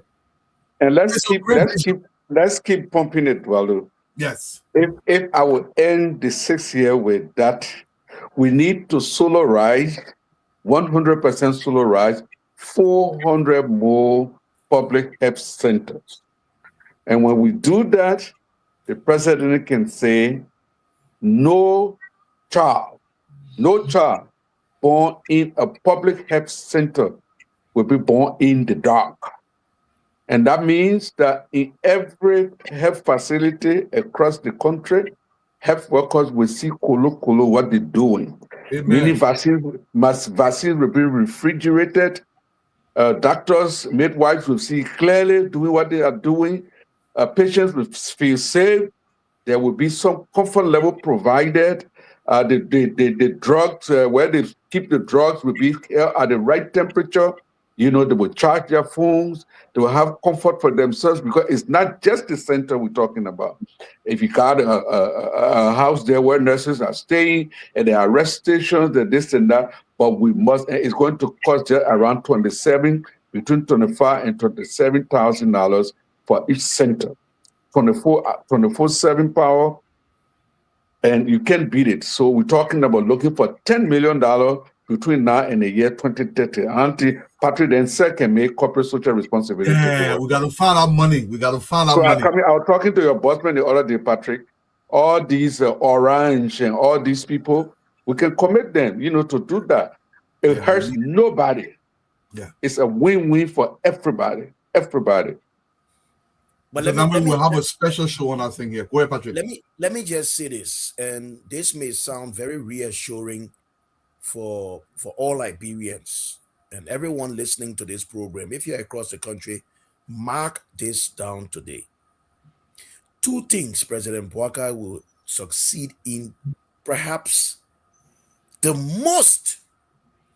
2 things. Number 1, President Bouaka will try to deal sufficiently, not to put an end to the electricity wahala, not to put an end to it, but he will try to sufficiently deal with electricity before 2029. That's going to happen. The second thing is roads. Today at the Ministry of Information press briefing, the Minister of Information made it very clear. He outlined some county capitals that the Public Works Ministry will start constructing streets, major streets, paving major streets, including Bapolu County. For the first time, our men chop the Bapolu money. Fiaco. They chop it. Now They're about to continue the Kakata streets. They're about to do streets in Greenville, Sino County. They're about to do streets in Zwedru, Grand Jida County. Hello. They're about to do streets in Bangabong County. They're about to pave streets in Sanikwele, in Ganta. That's according to the Minister of Information just today. Besides that, if you're not paying attention, pay attention to this. From Gabriel Tucker Bridge, you see that bridge around Providence Island? Yep. They are redoing that road to a modern 4-lane road to Freeport, picking up from Freeport to St. Paul Bridge, from St. Paul Bridge to Clay, Bombing County. From Clay, it takes a detour all the way to the border with Sierra Leone. 4-lane road for the first time. But it's not only stopping there. From Clay, it's also pushing straight to Tottenburg, but that's 2-lane. They're going to pave that road. 2-lane. Piverford is on that road as we speak. Then Mendekoma, where Liberia shares border with not only Sierra Leone, but also Guinea. So you know the kind of the attraction, investment attraction, commercial hub that is going to turn out to be. Opening that corridor for commerce and trade from Mendekoma straight to Vonjama. Imagine Kota is going to enter Vonjama by 2029. It's going to happen, people. This is not a child's play. And then recently, they signed the agreement from Salaye to Konya. Konya is after Zozo. So now they're stretching beyond Zozo to push to Konya. And then after Feasible. And then hopefully, once all goes well, now I'm not saying that will happen by 2029. But if all goes well, if the government finds somebody to do that project or whatever, they will pick up from Konya to Vonjama. That will conclude that stretch. And then you come on to the southeast. I'm telling you how 2 things President Baga will deal with: electricity and roads. So I'm telling you how the road issue is ongoing. So he left out the extension to Yela, which is a border town. Now let's talk about that a bit. That extension to Yela opens the corridor straight commercial for commerce and trade to the Guinea border. So not only that they're doing that stretch, but they're opening the Guinea border so that our people can have access to the Guinea border via good road, paved road. JNB is doing all of that. All of that is happening in 2 years, 7 months. 2 years, Let's 7 continue, months. Patrick. Let's continue on the road. We're going all the way Harper. Describe the road to Harper. Let's continue. So now the road now is in Tapeta. As we speak, in Tapeta. 2 years, 6 more in Tapeta now. Now, they are doing 2 lots. So they're not only doing 1 lot. 2 lots. Patrick, you're missing something. Patrick, the thing I want you to connect is this. Patrick, the thing I want you to connect is this. So from Ganta, it goes to Guinea border. Yeah. From Senikole, it goes to Logatuo. Yeah. Don't forget that. It goes to Logatuo, it hits that border. And there's a reason for all of that. So you got Menikoma connected, you got Yela connected, you got Ganta connected, you got Logatuo connected. So let's continue now from Totan. We're going into the Totan border. Right? So already the road, but let me just start from Maryland. Okay. So they are doing a bridge. That bridge, before Chimman and the former speaker and blow there, they used to pass to Arico. That bridge they used to pass. JMB is doing that bridge from Liberia straight through to La Cote d'Ivoire. Yeah. Over the Kabbalah so now you have to put your vehicle in ferries to cross. People don't have to risk their lives, my people. That is happening as we speak. The road is already paved all the way to Kanweke and moving forward. From St. John, somewhere there in River G County, for those of you listening to us in River G, all the way to Grand Chide, all the way to Town, to Zletown, to Tapeta, that corridor will be engulfed in the dry season by contractors and work will be ongoing. But it doesn't stop there. All of us have complained about the RIA road project, but all of us know what we are doing on that road. During the dry season, the public works minister tells me that intense work, they are going to step up work on that RIA road. As they are doing that RIA road, they will be planting the light posts for street lights. As they're doing the road, they'll be planting the light posts for street lights. So RIA will be finished before 2026. I mean 2029. 2029, I know before 2029. I know before 2026. And, you know, but it's going to reach to the airport by that period with street lights. Imagine that time. In 6 years, some people want to compare their 6 years with our 2 years this month. Hold your horses. In 6 years, come to Liberia. Tourism, by the way, you know that they're doing the President talk about the archives. He just talked about the archives, but they're doing the museum. They're doing the museum. They're about to do the Providence Island. You see, they're moving into the Sapo National Park to attract investors. By the way, some comedians and some content creators are coming to our country. They are trying to sell Liberia. They are trying to make us great again. This is making Liberia great again, my people. Absolutely. Patrick, you talk about overpass, Patrick. Patrick, you talk about overpass. You talk about overpass. I ain't talking about the overpass. But health. Something is happening in this country. People are not paying attention. Today, there was a validation workshop that took place at the ministerial complex. Hello. Now, people are not paying attention to that. What that means is the same thing that can happen in America or in other countries, where you can go to hospital and then the government will take care of the bills. This one are for maternal health for babies. So the government now is saying that once that is passed, it's currently before the legislature. Universal health care for women and babies. Say that again. Universal health care for women and their babies. Go you were there today. It was at Pinsville. Exactly. Go it and see what that means. That is going to happen.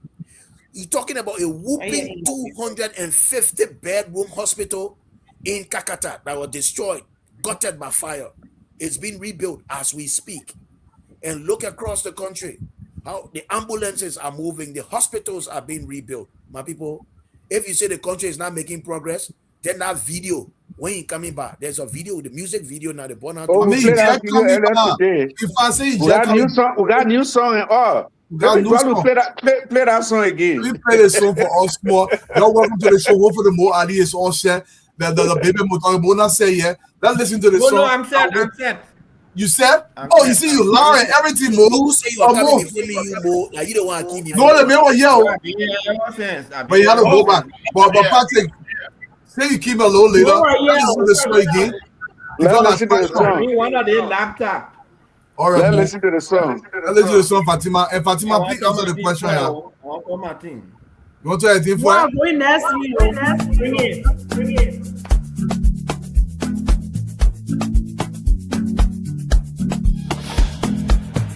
How you coming back? How you coming back? How you coming back? Where's the roads are concrete? When the drug dealers know they taste their defeat. When our children have hope, not trapped by dope. When tomorrow is bright and they know they can cope. How you coming back? How you coming back? We're not stopping we are from coming back. You country that everybody question. But the question of Mr. We is, how you coming back? How you coming back when the nation can heal? When our people find work and prosperity is real, where the farmer can harvest and the markets can meet, when opportunity reaches every village and street. How you coming back? When we drive through the southeast, farm to markets roads, connecting west to east, yellow machines rolling, opening the way, bringing hope to the people every single day. How you coming back when our brother? Coming back, back. Now we're playing your part. That's why we ain't happening. Somebody to watch Chile. More than pass it over to you. Thank you. Ain't no the we gotta get flower with Thank you. So our lame story, and it was based on what Call said, that she's never seen the president with such a ball, with such a tenacity. From the beginning, people thought we were afraid to call out people who are involved in drug business. And my issue had always been, don't just sit down and call people names if you don't have evidence. If you get evidence, put it forth. We're in a country we suffered 6 years to bring this government to power. So, for we who were in the front line,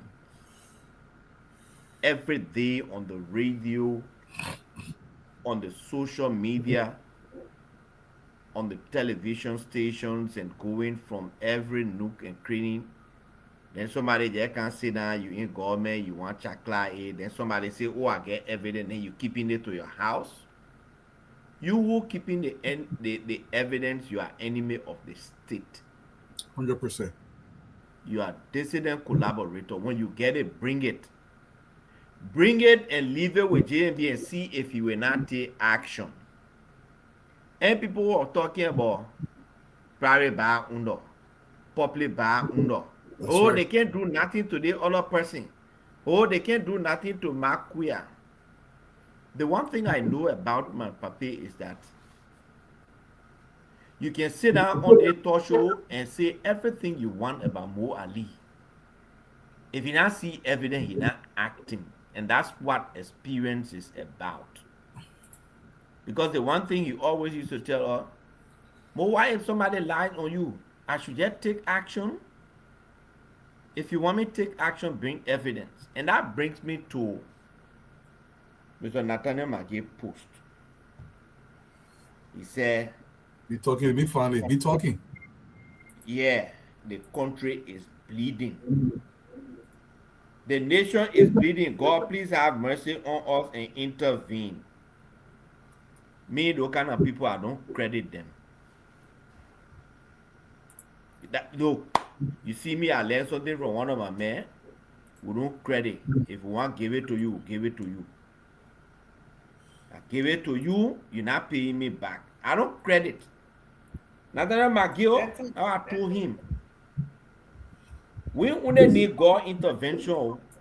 You need to get on your knees and pray for one whole year for Liberian people to forgive you. Mr. Sanctioned. Because they bleeding what their country bleeding. You led that bleeding. You started the bleeding. You made the country to bleed. Before the American people through Liberian people prayer, God answer our prayer through American people. They sanctioned you that you left that government. Who knows? And you're talking about bleeding? Is that bleeding that we saw and we struggled for 6 years? We say we got to take this country from you and your light. Because you know what?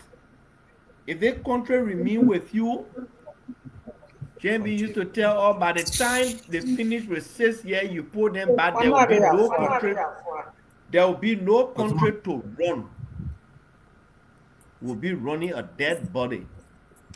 And that phrase got stuck with us. So we saw that bleeding, we went all out. We said we'll move you so we can stop the bleeding. The country, they chapia your toe, your cut the country where they dig out the axe. That are making the bleeding difficult and we are trying, we are patching it all over the place. That's right. So for people like you to go sit down and you have the audacity to take out your finger there, you type on Facebook talking about country bleeding, you should shut up and sit down and allow us to patch the bleeding. You took power saw and cut the country apart. If we are not taking over time, they will not be talking about bleeding. We're talking about burying the country now. We're talking about having the funeral for Liberia. So give us chance. The drugs you see today, you people were the one who sanctioned drugs. The movement of drugs in this country under the canopy that enough for Liberia. Yeah. So you're just allow it to pass. With no inclination what it will mean if those bigger countries say, okay, you know what? Let's just allow the drugs to go there, and we'll just ensure that it stays there. Hmm. When we talk about bleeding, that is the power soil to cut the country, to chop it to pieces. We are suturing it back. People in medical field, you know what they call suture. We are suturing the country back. We tying it back together. Small. That the reason why in our government we ain't get no sacred cow, no blessed child, no favorite child, no nothing. You can be who? When they call your name, security people will take you. You're going. Private bar, public bar, Makuya, Patrick Doe, International Bar. All of you, they'll catch you sitting down to prison, they carry them there, you take phone, you give it to them to call a pardon, and they catch you to they put you in the prison. That's what we're doing. Because it's facilitation. During your time, there were certain people who were untouchables. You have untouchables. You have people who they could not call their names, even if they kill human being. They were untouchables. Your people then used to slap the police people. The B102 right in your party here, in front of your party headquarters, just because you go guy and say your man not staying on the street. You beat him. He almost boss. You see they coming like back. the bleeding and they were talking about this time you sitting down when Gregory Como call your name, policeman call your name, you want to run away, you go hard. Because they coming for you, nobody coming protect you. People are respecting this country because we are implementing the law. What playing the war they can catch drug. You're making look that the catching drugs that your pathway to your illusionary coming back. Few days ago, the same drug thing they collected some. They were preparing it just the same way to pull it on Brussels airline. They catch them. Now go to Sierra Leone, yes, say, oh, because they catch a drug, therefore that mother bio broil that the government people. Your whole thinking. That was somebody said, anytime you wear that red beret, your thinking can turn upside down. In other countries, when they say government is cracking down on crime, they arresting criminals, they arresting drug dealers, people hail the government. They say, yeah, government is cracking down on crime. In your own thinking, when they crack down on crime, that means that the person committing the crime. That the backward thinking CDC people can get when they wear the cap, when they wear that CDC blue or red beret. So, in CDC people, man, soon you wear that beret. When you commit crime, you sinned. SAINT. You good man, you a bad man. So a government that clamps down on crime is the government that is committing the crime. In the thinking of the red beret wearing seditions. The day they take it or they lay down, they can come to their senses. You see that guy in Nigeria, the chairman? Yeah. The man took all that beret and that t-shirt, they make him to his senses straight and say, tell me. So Jowiakin here, he lied to all, he said he would do the one, he would do the one, he would do the one. He go back, he not come back after 6 years. We still vote for him. Yeah. Then Joseph Wagaka, he not promise or anything, he doing everything. Yeah. Soon they met the beret down, he put it down. Boom. The apple clear. He apple clear. Since he come by and say, I'm sorry, CDC, I see you. Nobody here for that thing, that backward thinking. When you wear beret, you think backward, upside down, and all kind of way. Funny people. Thank you. Thank you, Mo. And we are now going back. It doesn't matter how everybody spends it. We got to go forward. And the Liberian people, what I love is happening all across the country. I think all of them down with this speak. Everybody did speak. I want to put this on the screen momentarily. Okay, we know what happened today in the Fina Bodo case. I know people are asking about the Tue case. These things take time. They go through the court very gradually. The Supreme Court has sent back the case down to the lower court, to Judge Usman Fiakai, to re-adjudicate this case. Now, remember, this is the same judge that sent Fina Bodo to jail. An excerpt here has been published today. Former Chief of Protocol Nora Fina Bono has suffered a major legal setback after the Justice in Chambers of the Supreme Court declined to grant her petition seeking to overturn criminal court. See Judge Usman Fiaka's ruling that led to her detention. According to our judicial correspondent, Associate Justice Yusuf D. Kaba, in a decision issued on Tuesday, August 4th, which is today, declined to issue the alternative writ of prohibition requested by Bono's legal team. Justice Kaba ruling directs Judge Fiaka to resume jurisdiction over the case and proceed in accordance with the law.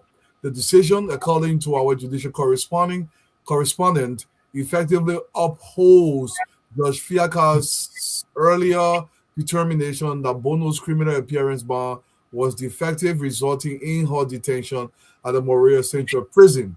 Now, on the ballot here, Norafina Bono has been indicted on multiple charges, including money laundering, theft of property, forgery, criminal conspiracy, misuse of public fund, property of record, and criminal facilitation. Here's the question to you, Patrick. Let's start with you first. FINA has already issued another bond of $8 million. Now, it's still way to be determined whether the judge is going to allow this. Because now, for me personally, why they can use Joe, we have 42 condominiums. Because it seems that she's going everywhere. This guy got enough money, but FINA keep doing this, and she doesn't want to go to jail. The whole thing, I think it's a strategy, Patrick, to prolong this thing to make sure she stays out of jail. Now, do you think Judge Fiaka will uphold his earlier ruling, or he's going to reconsider and let FINA be outside walking around, going to prayer mother?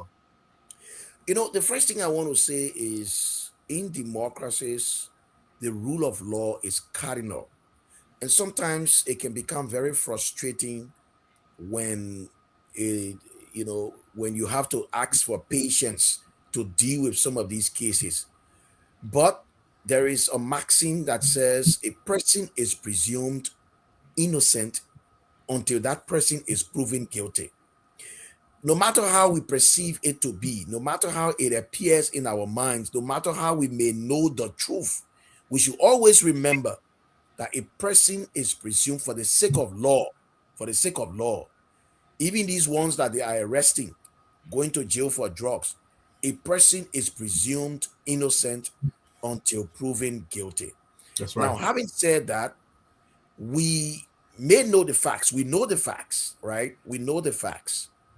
But when it comes to the legal aspect, all of these processes are part of the rule of law. They took an appeal to the Supreme Court. The Justice in Chamber denies the alternative rate, sends it back to the lower court. It's going now back to the lower court. The asset recovery team appears to be more robust, and give it out to them. They appear to be more robust in terms of working their way, in terms of the law, in terms of dealing with this particular case. And since they pick up this FINA case, they've won every bit of it. All she filed a bond, they've won it. They went to the Supreme Court, they won it. So pay attention to how this case is going. It goes now back to the lower court. Judge Fakai will have to now call FINA. Where we are right now, we haven't even started picking jurors yet. Where we are right now is for her to validate her bond. And for the asset recovery lawyers have challenged the bond. They've challenged her bond. And if she can't prove it, that you're talking about $8 million here, she's going to go back to jail. That is a part of the rule of law. Similarly, with the Samuel Tue case, by the way, multiple reports on social media indicate that Tue wanted to escape to Sierra Leone just yesterday, and that the security people were watching his movements just yesterday. Multiple reports yesterday. In fact, today, multiple reports are pointing to that after making all that BMO. But people have to account for their stewardship. This does not only go to Tue or even in this drug case. What I'm going to ask the lawyers to do, the prosecution team to do, is to pay keen attention to jury selection, man, people. Oh no, trust me, they will. All your evidence. There are people there where they can take when they play, can't go beat chef a juror. The country here is divided straight down the middle. People who can say the independent, the media, the independent, all of them get SAR. So you take that person, you carry them there, that person gets SAR. That person mindset tells them already what to do. So that jury selection thing there, we really hope that the prosecution team will pay keen attention to that. Yeah, thank you so much. Honorable Number, let me come to you over there on this issue of Fina Bono. Now, there is a back and forth, like Patrick said, we want our sister to be accorded due process. Now, sometimes some people may not understand the process. They will say it's taking too long. Why the court is taking so long? Along our jurisprudence, hopefully the Council of Mine was here tonight and properly explain this. These processes have to happen. It's part of the adjudication process because she must be accorded every single thing. But do you think sometimes it's too long the way the process unfolds because FINA continues to be out there?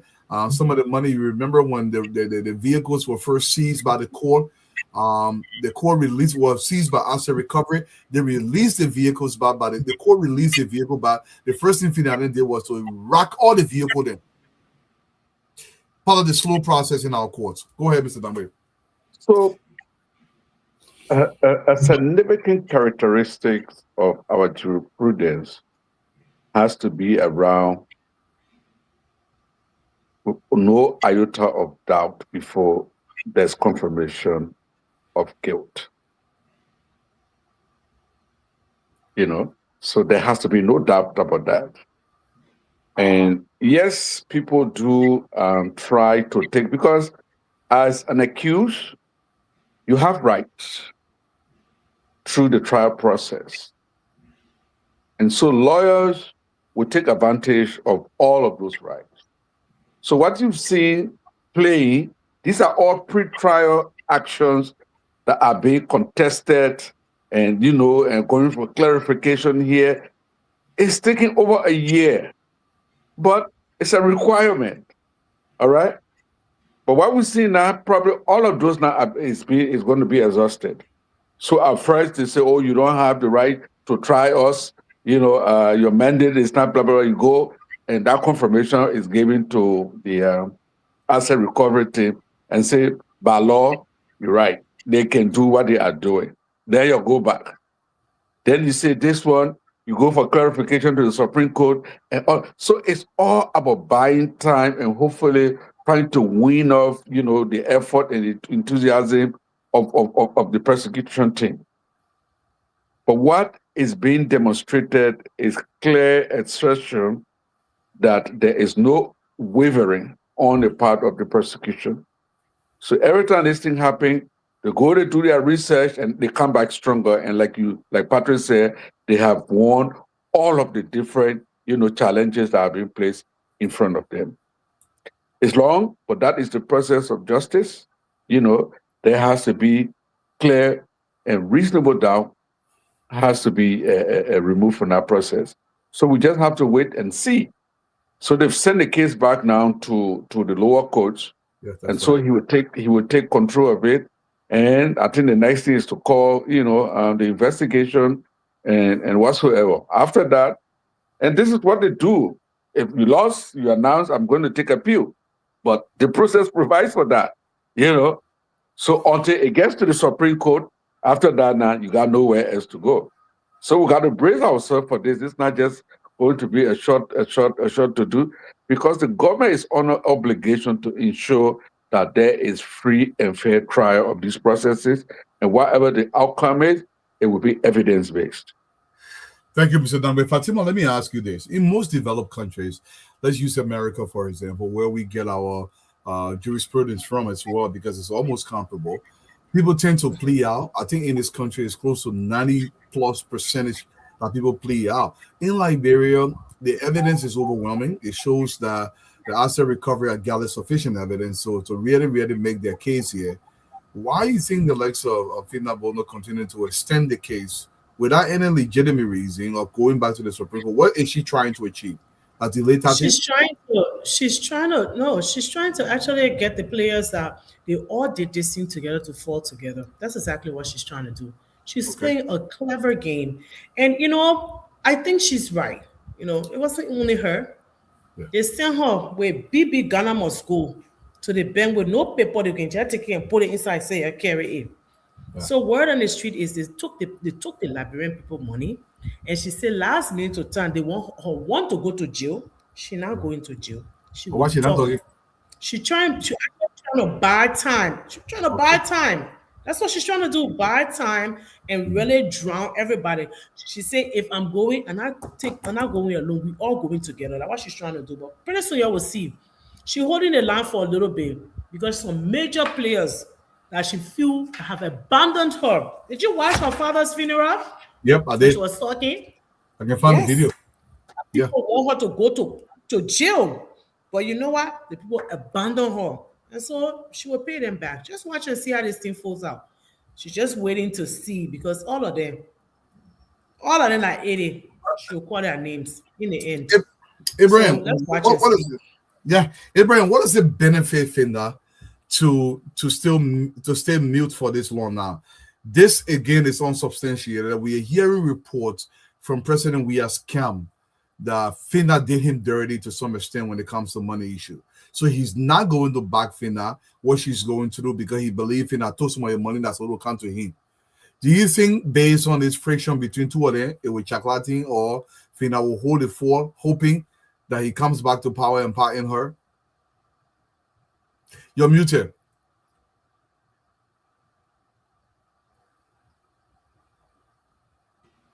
Like I said, the thing already been checked already. So what in there again? So it is left with Fina now for her to be able to come publicly because for me it's already in the mud.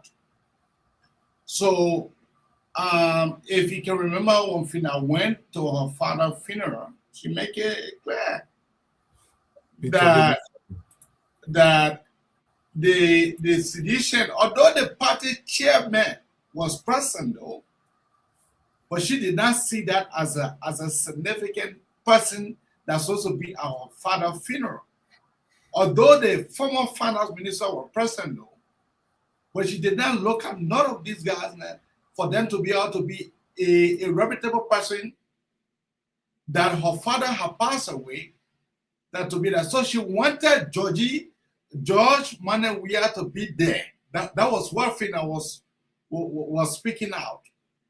And then she left all of them. She said that it is Une Pabe Boakai and Tifa who have identified with her in this kind of time.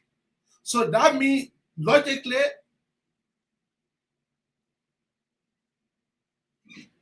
okay. So that means that she was trying to play a mind game. Fina know exactly what she is doing. But hey, this is a court case. No one rushing here.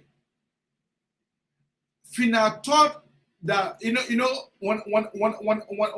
the lower court sent for her impressment and then they charged the how do you call it, the sheriff for them to go to look for Fina went by herself to Monrovia Central Prison to want to surround herself and be able to call the sheriff. So Fina know what she is doing. But hey, all I have to say is that let's give kudos to these guys that are mounted on this case. The guys they are taking this case here thoroughly. They are not leaving no stone unturned. Both the Samuel Tue case and the Fina Bono case. They are not leaving no stone unturned. And let me say kudos to the president. Because the president actually she did not hear Fina. But Fina know exactly what she is doing. The Babagan here, the Babagan see right now. Let me say this. Fina was in the courtroom. Was in the church before I go up to Mo Ali. Let's listen to Fina Bono a little bit when she almost small for all the talk. But sometimes for you to talk, somebody got to shake you small more. Let's listen to the sister when Holy Go catch up.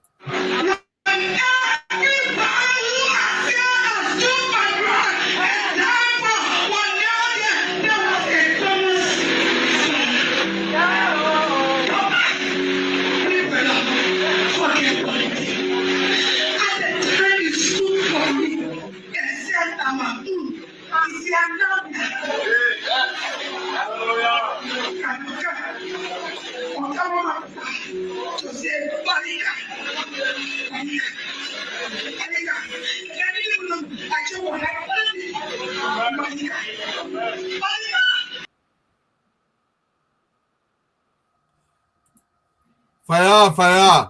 All those talk. Let me say, at the end of the day, Liberian people, if I were Fina, I'll have a plea bargain as it stands right now. Cole, welcome to the show. Fina is back in court. The bill has been technically denied from the Supreme Court. The case has been sent back to the lower court, back to Judge Usman Fiaka to rule on this case. Fina is on the hot seat. Why is she not pleading? What's going on? What's she holding on for, Cole?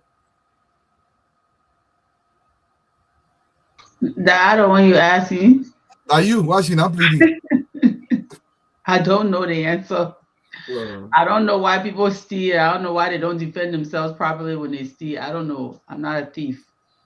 But I believe she's a thief. I believe that she's an unrepentant thief. I believe that she's guilty of everything they accuse her of doing, and probably some things they don't know that she did. Yeah. And the beauty about, being a religious person is that you seek to reconcile your sins with God. But in this world, in this physical world, where you live in a world with governments and laws and order, you must also seek to pay your debt to society when you commit crimes. So I'm glad that she's seeking spiritual redemption. But in this world, the way you redeem yourself is by paying for your crimes. That's right. Right? We're not on omnipotent beings here on earth. We are humans, and we have set up governments and laws to protect each other from criminals. And therefore, you will be prosecuted under our laws. And then your spiritual redemption will come in the afterlife if you are truly repentant and you seek redemption and all of that. But that's a different thing. So we're looking at two different things. All of us need to go to church to atone for our sins. That's right. Or the mosque, or whatever your beliefs are. But you must also pay for your crimes here on earth. And as I said, she is guilty as charged. I believe so. I don't think anybody is making up stories on her. We saw how her child lavished money. We saw how she herself, lavished money. And it's unfortunate that she thought that this was normal, that this was acceptable behavior. To do those kinds of things. It's shocking to me that people think that this stuff was acceptable under the Weah administration. Exactly. It created an environment where these people actually thought what they were doing was acceptable and that they were going to get away with it. And they will not get away with it, because what they did was a crime against our country. And what they're being accused of, I should say, is a crime against our country, is a crime against us as people. That's right. And I'm actually disgusted with people trying to use religion as a shield for their crimes. I think that's unacceptable. I don't have a problem with people exercising their religious beliefs and getting on your knees before God when you've committed crimes and sins. But don't think that that's going to absolve you of any kind of repercussions for your actions here on earth. It does not. Thank you. And I couldn't agree with you more, Carl. And before I get away from the code, I want to say this tendency in Liberia, because this is part of the education of our people. Right. Yes, we can forgive you, but you must be consequence for what you've done. Because if we don't consequence people, it is not going to change the behavior. What do you say to Liberians that can say, "Hey man, while we get bigger, the man to steal by in girl small thing, that the man want to steal before you put the man outside, you will not do it again." What do you say to this kind of people, and what kind of consequence do they understand that comes to the country when that happens, Carl? So, this thing of forgiveness is important. And what people think is that when you forgiveness alone does not absolve you of your crimes, right? Yeah. If you shoot someone and that person dies just because you say, "Sorry, we forgive you," it doesn't bring that person back to life. If you steal things and cause circumstances where children die, the consequences of theft and looting government is death. It's death. People die because people steal from government. People die because people mismanage national resources. People actually die because of the rampant looting, corruption, disorder irresponsible governance. People died. People got sick. Children didn't get proper health care. Babies in hospitals died. People couldn't get to the hospital because the road money they ate, because they ate RIA money and left big gaping holes in the road. People fell in holes and died. Trucks broke down on roads. People died. The consequences of bad governance is death. Death. And the dead cannot forgive. Only the living. Forgiveness is the property of the living and of God, right? So we human beings can forgive when we're alive. But how do you atone for the lives that you shattered so that your daughter could sit down and eat caviar and play with cash? How do you atone for that? Here in this world, with us human beings who are mortals. How do you atone? And all of the consequences for their terrible actions against the Liberian people, we're still living with it. Still living with it. President Boakai is doing everything with God by his side to uplift this country from the treachery, the trenches, the depth, the abyss of dismay that these people put us in. Not because the president is doing everything he can to lift us from there, does not mean we're not still living with the consequences of their actions. So you can forgive, but forgiveness is not forgetting. Thank you. Forgiveness does not mean you are absolved. It means we who you have sinned against have chosen not to hold malice or bitterness, but it does not mean that you don't pay for your crimes. Thank you. There are children that are not going to proper schools. We took over, this administration took over, children didn't even have chairs to sit on. The University of Liberia was helter-skelter, upside down. The administration took over. Do you know how many things were wrong in the country when President Boakai took over that he had to try to fix? You understand the type of chaos? I told you people the other day what happened to me at RA Airport. That is CDC people that people just went and chunk into jobs. They didn't know their job. They just there to extort. So we got all these things that not only Boakai will have to live with, possibly another presidency and another presidency to completely clean the mess. It's so easy to destroy and so difficult to build. So yes, as a child of God, I forgive, meaning I don't have hatred or malice in my heart. That's right. I will never forget. I will never forget what they did to Liberia. We should never forget what it did to our country, to our children's future. They will definitely have to pay the consequences of their actions. And I just pray to God to continue to strengthen President Boakai, his administration, continue to strengthen our justice minister, our joint security, our judges, my in-law Usman Fakar, may God guide you. May all of these people have the courage, the tenacity, and the wisdom to do their jobs for their country and in service of their fellow citizens. I couldn't have put it any more succinctly than you have done. More, you're going to close us on this topic. What Kobe just mentioned, and this is why it's the kind of introspection I want people across Liberia to have for themselves. This is the issue. I remember I saw a video. More mute for a second. I remember I saw a video in the southeast, and there was an ambulance, and this ambulance was carrying quote unquote a beef belly, and that ambulance must have broken down maybe for a day and a half, and then it up the road a little bit more before they fixed the road. I would try to find the video when Mo start talking. There was a bunch of women sitting there that were bringing the goods to market, and they were explaining how the one rotten ambulance was literally serving 3 counties, but it breaks down every single day. And when we began to show you, Fatima, we're talking about the infant mortality rate in the country. For the last 3 months, we have not lost a single child in childbirth for the last 3 consecutive months. This is the kind of consequence we're talking about. When Mo took this water to Bopolu City, we all know what happened in the beginning. Most of the deaths in Liberia comes from waterborne diseases. There are clean water, but in the past, somebody ate that money. Say, oh, I only ate a hand pump money. No, you actually kill physical people in Bopolu County.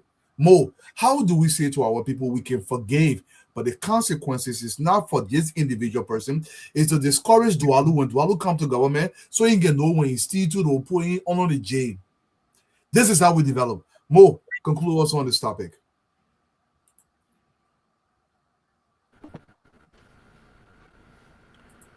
So, Dwalu, the reason why when you train a child, you chastise them. I mean, chastise could be in various ways. When we were coming out our whipping or punishment this time, you tell the person, okay, like when my niece with me wasn't doing too well in school, I took her phone from her and I locked the phone off. And for 1 week in the house, you know, as you were looking, yes, you're gonna die. Very sick. All of them. Yeah, she was sick. Like you see her, she didn't want eating. I say, yeah, okay. They want here. If you beat her, I get one time that pin will fit in less than 1 hour. Say the pin finish. Yeah. Then she now forget, but the phone she not using for whole 1 week. The next thing I know, she was studying. And when her next period grade sheet came, she had improved. The school year ended. I mean, she didn't get what I wanted, but she got respectable grades and she got promoted to the 12th grade. I made plow with her. Nothing. When she came from school, I collected her grade sheet. She came, I just told her, Madam, your phone, go put it in my drawer and I don't want to see you touching it again. Ain't me that I hate her. I love her. That's why I did it. Now she can say, Daddy, I'm serious now, thank you. So when they punishing people for corruption, it's one for them to change, but two, for the very consequence that the country will face. And Dwalu, what you said, again, I was showing today we have our board meeting, I was showing my Bopolo video to the board. And there's one thing that stuck to me from that video. When the lady said, I can drink the water, I enjoy it, our stomach can run again, our children's stomach can run. That is the impact. You don't know the magnitude of that statement. It goes far beyond just the stomach not running. It has a whole lot of things. That means the health has increased. The burden of disease has reduced. That money they will take, even if they go to hospital when your stomach running in interior, they say go back to the magazine. Go back. You even know what kind of medicine you're taking. Nope. You just go to the man passing around with that medicine in the bucket. And what did we use? To start that project, we used 250,000 out. The 250,000 out, they say October 8. People benefiting today. They can sit down and draw water. Right? Now imagine somebody taking 10 million. 10 million. 6 million. Now, Dwalu, put it in context. What we are using, the total amount we will use when we shall have completed the water system in Greenville, Plebo, and Zwedru is just within the neighborhood of 6 million. For almost 4 counties. And guess what? In Plebo, we are going to connect 350 homes. They will not pay a penny. In Zwedru, we will connect 200 homes. They will not pay anything. In fact, we're carrying it to 250. In Greenville, we'll connect 250 homes. When I say connect, like we'll carry pump, plenty in your yard to your house. If you want to pull it all inside your house, now that won't leave with you. $10 million. And I'll speak for the water sector. $10 million. right now as we speak is what we're looking for to rehabilitate and expand the water system in Buchanan, to rehabilitate and expand the water system in Kakata, 2 big cities. Meanwhile, one person can take that money, they eat it. And they will say, yeah, just forgive them, man. You know the population of Kakata, you know the population of Buchanan? Okay, go back to the south. Is the population of Grangela is around 50, I mean, Zwedru is around 58,000, 53,000, I mean. In Greenville is 27,000. In Plebo is 65,000. Combine all three, we're using a little under 6 million to provide water for them. So guess what? There are more than 100,000 people there. So who money where you eat? You say let's just forget it, man. More, listen now. Let's play the video from the water supply in Bopudu again. Because this the effect of what these people did, and when you take government money, this is why I tell people I'm a firm believer that you gotta be able to make your own money before you come to government. People think I won't lead you up. That was small in Bopudu. Because the first time I saw the video more, I can't small. Various communities, so water is around, and I'm sure you're going to go around to see for yourself. You go water bene or high in Bapo to get one bucket of water, like one for more.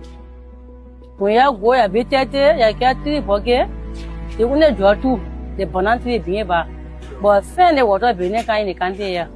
Who can't stop water, our rather area, like the city mirror area.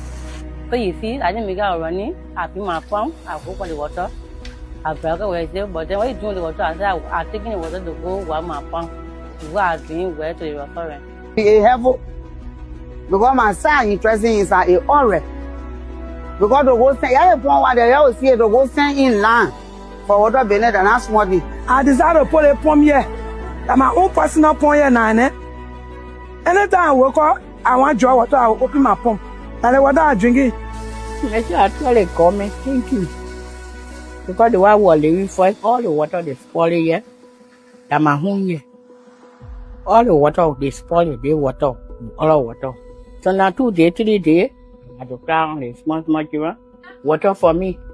Before they bring water for me, I got to sit down while they when they kicking football, I grab it. I say, go bring me 2 buckets of water, 2 buckets of water before I get here the football. And they can do it. That's all. But now they put Naka. Very happy. When I lay down, I feel Sammy and my mother. She kept going, sir. Usually the dry season, water will get dry, no rain is coming, we'll hardly get water. The pumps, the 1-1 pumps are around the various communities. The pressure will build on them. Everybody will want to go there to draw water. But with this supply, it's going to various communities. So people that used to live from dark forest to come across here to get water, now they sit in their community and just go draw and go to their houses. So they have reduced the risk of the school-going children crossing a road where they face the risk of motorbike knocking them down. They have reduced their sleeping, they have increased their sleeping time where they used to have to wake up 6 o'clock to come draw water and go calculate the difference in between them. But now, you just wake up, go open your pump in the community and get it. So now we are looking at the possibility of putting it in the various houses because we have gotten used to getting it in the community. So now I want to wake up and just go in my bathroom and open the faucet. They work on it like before where you have to go buy your material, do your estimate, they work on it. The only challenges don't get is that somebody says, don't dig in my yard. So we have to go talk to them. I want to dig in your yard, want to pass our prep here. You have to agree before you pass the prep here. But with the customer now, they are happy. Yeah. For now, we are dealing with the communities around the reservoir. Later on, we're just putting for some money for the county, where we'll be able to extend to the rest of the 3 communities. That is Bone Community, Promised Land, and New Bukulu. For the kiosks, the prices are different. And for the household, we charge you according. Final last. So you see, the county is going to give us 14,000. That 14,000 will extend to 2 other communities. 14,000 will extend to 2 other communities. So the money you will hear somebody now steal is enough to serve a group of people to benefit all of them. You know, when your child gets up 4 o'clock in the morning because they have to go draw water, and then they leave from there, that they are sleeping down, the both people say cognitive function of the brain, that where the problem can come from. You not sleep good. You heard that woman saying something? This time I can sleep sound. Healthy for them. You don't got to be worrying about getting up 4 or 5 in the morning to go to pump to draw water. The other woman got to go set trap. When they begin playing that football, she sees it until they bring water. So they think about forgiveness. Okay. Suppose somebody to come and say, okay, the Pope bringing the draw, let's just forgive them. Yeah. You will forgive them. So we just need to do our best for this country. Nobody is going to come to be doing it for us. I just wanted to close on that, and so people can see what small money can do. The one who costs small money. $1 million, that's a small project there. Anywhere. When our county development officer to build a stand-up clinic in the villages, now $150,000. You build a good structure and then you're to do it. Thank you so much, Mo. Well, if you just give me 2 minutes, right. If you just give me 2 minutes, let me put it in another context. And this is why in some countries, when you are found guilty of this kind of act, when they do all the analysis, they just conclude that probably your aggression, and what you've deprived people of is not worth you staying around. Yeah. Okay, they buy you right away. Yeah. So you remember I've been saying that we want to solarize 100%, 400 clinics. That's right. The $10 million that Walu is talking about, Mo just spoke about, is equivalent. It's what I am looking for. 400 health centers. One health center serves a catchment population of probably more than 25,000 people. Multiply 25,000 by 4. That's average amount. By 400. And one person just take this money for themselves and for their families. Because we have to put these kinds of discussion in this context. Thank you. Thank you. You know how many children will have access to learning materials, to better learning environment, a small school with latrine, with proper chairs, and all those kinds of things out of $10 million. You know how much road, farm to market roads, that money will have done. You know how much connection to electricity that money can do. That $10 million can probably do maybe 2, 3, 4, 5, 6 mini grids. Okay? That we go there in Vahung, for example, spend $2 million there, and people have access to electricity based on the mini grid we set up there. The clinics are connected, schools are connected, businesses are connected, and those people begin to feel normal, to enjoy some of the things that we enjoy here in Monrovia. One person just take that money. No, this is not right. And like Paul said, yeah, we'll forgive, but we'll not forget. That's right. That's the reason why there are laws. The law will take its course to prescribe whatever punishment that is commensurate with, that kind of action.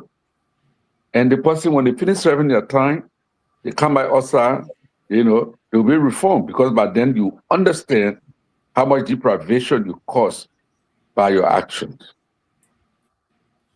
Thank you, Mr. Number, and you're absolutely right. Harris, if you're in the background, let's take a lot of calls from our people today. Right now it's 6:27, and we try to take a lot of calls from our people to hear from them because this thing is, look, I want my only issue is I bring people open your minds. Something that belongs to all of us. One person can take it and eat it, even if it divided with you. That does not excuse them from the consequences associated with that.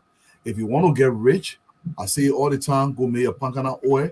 You distribute it across the country regionally. You be the largest pancana oil distributor. You make millions. But when you take clean water money that belongs to Sesto and you want it, then you say, I want to run for representative. Then the people, because our people are so poor, you divide our money among them, then they make you representative. You are worse than a beast for me. You're worse than a beast. We have to use the country's money for the country. Liberia is so green, you can find different ways to make money, not to be taking the people's money. We got to spend our money. Once again, man, to our people, let's hear from you. Harris, the board is in your court. Unmute. Okay, so thanks so kindly. We go to the phone lines and take your calls tonight. 0778-665-699. 0778-665-699. 080-561-644. 080-561-644. 0776-293-620. 0776-293-620. This present is up. Good evening. Thanks for joining us. Good evening. Let's hear you. Thank you. Josiah Small and I from the Powhatan Belt, member of the United Party and Metro Bureau. Let me say thanks to the families. The one that played in the way and want to play it. Let me say thank you to Andy Mo Ali. And our dad said, you know, they said, the guy probably said something. And your belly, you look at 10 million, 6.2 million. All this money you divide into your personal self. How do you feel those people that stood online, get your power, and traffic and get that power, you took it onto yourself. You're not thinking about grandchildren, great-grandchildren, and if that on the effects that will cause for the others. How can that be? No, there's a reason why I'm saying I don't know the criminal way defending me. They made against it a lot of somebody. Let me on the eyes of these guys. I want to be crazy to go stay. I just have full. If they have gone for me, they say, or one whosoever, alleged that then after our retreat, they have go see our t-shirt of the thing. Well, I will be crazy. I'm not thinking about great-grandchildren. I told people this, when it comes to this, I grow a woman of follow one of my company. I know what about good life. I know about everything. I know about shower. I have to go on the shower. My children don't need anything to go shower. So what did tell me? I feel like I want my children to continue. Okay. Thanks. No. So I need to thank you to our government. I need to thank you to audio. We will not forget. You know, we will not forget. Therefore, pay for what they take in this country. Thank you very much. Thank you, Josiah. This person from line 2, you like the name you called from where? Mm-hmm. And I speak from a resident just returning from my own show on LBC that I do every Tuesday at Thursdays. Similar things that you guys are doing. You know, I was listening to one I would consider one of my closest ally in the party, Ali, on my way home. And I can agree with him more than what he put it. When Mo Ali started that water project in Bapolo, it was being said all around here, even some media individual who respected in the media for a very long time said that Mo did the money, what he did to the house was better than what Mo did. Not even understanding the nitty-gritty and what Mo went through to do what he did. self-fixed things to make more concrete. But gone are those days where you would just see anything in public, subscribe to what you said. 10 million naira more saying that's not small money. 10 million you can do a lot. Look at the school, those schools that the government built in my city, Bond County, and Nima. 10 million could do maybe 2 or 3, or let's just say almost 4 months of those kind of schools. 10 million. For one person with their pocket, people talk about bag on, must be bag on. There will be no bag on. And I appreciate the ruling today for the criminal OC.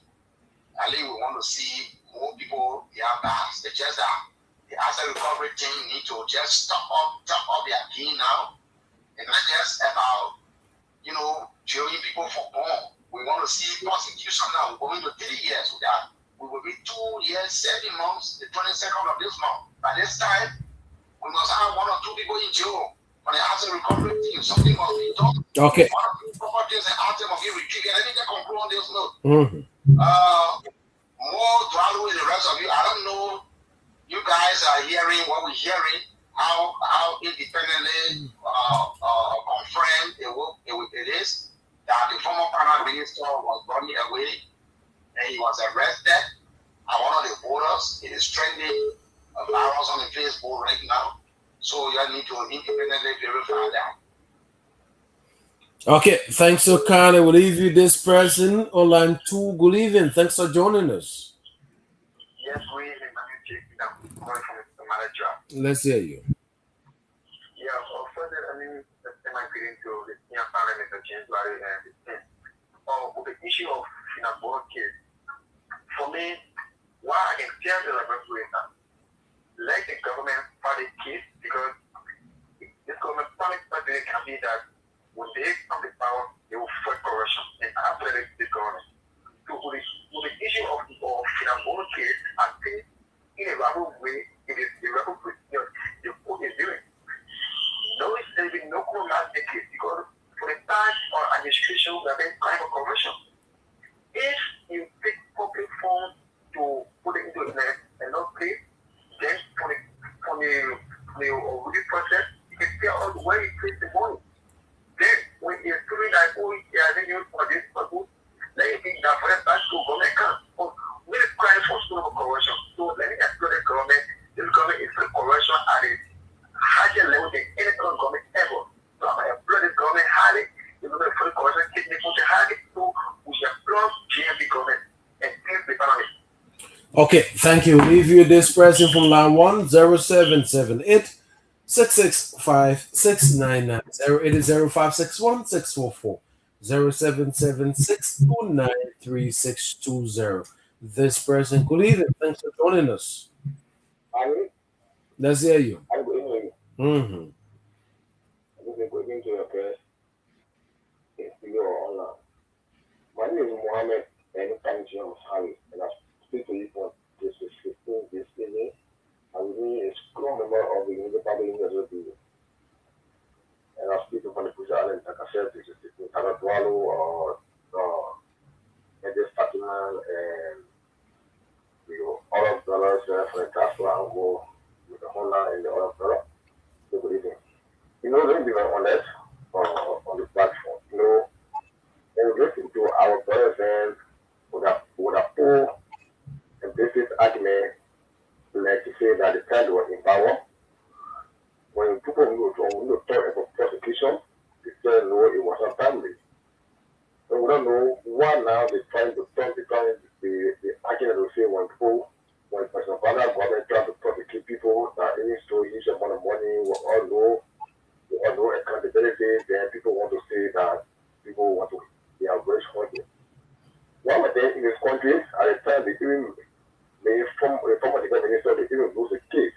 I mean, they even lost the seat in the vacancy area because after they were very pushy against the man. Okay, when we complain on the air, they say this, that, this, that. Okay, but now, when in the shoe, when the government trying to prosecute 1 or 2 parties, then CDC want to add and say, they didn't want from this country. And they have the CDC not from this country.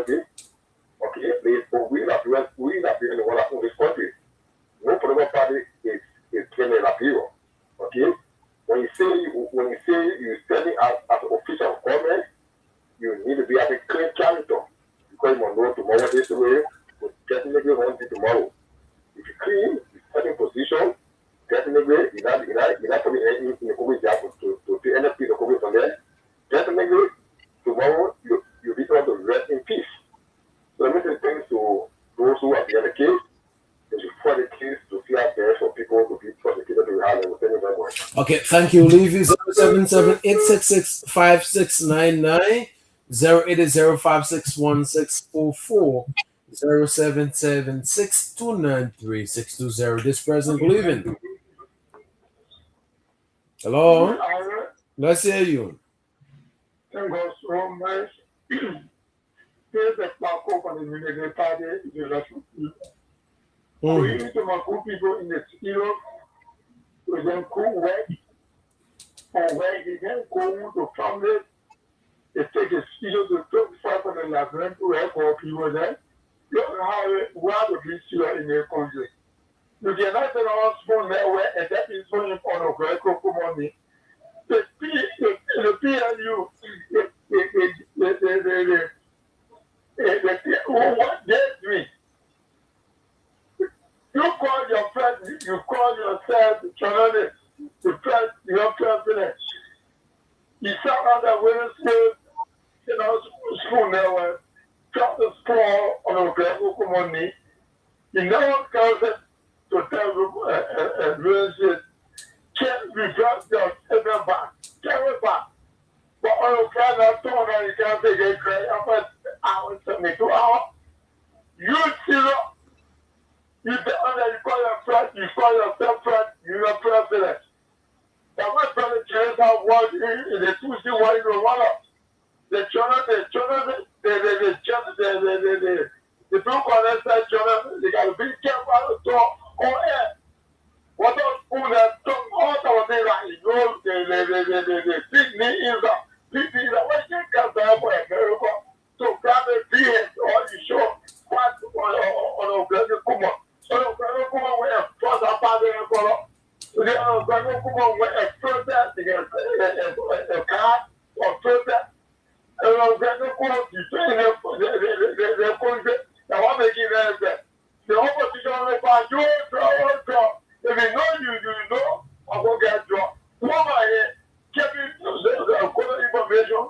So on the fear. Look, I will get draw. You get it find yeah, you come for me. Whatever they call me, you see the superintendent to solve it. Is that a garbage for money free? Is that a garbage? So whatever was it down? So what is about who saw that down? About what? Don't be a need. I will get rid of it and send it up and prosecute. Now I know what's that. You go for the month of the air. One of the people to not solve it. One of the people to be prosecute. Go up for I want to say, Father Minister, come on. Father Minister, I'm going to go drawing back. There's nothing catching. You cannot take our resources and run away. Thank God to the president, go now, the other machine be by. Public school training and now go to Newport. The president of school go to Casey. The minister working. The university president working.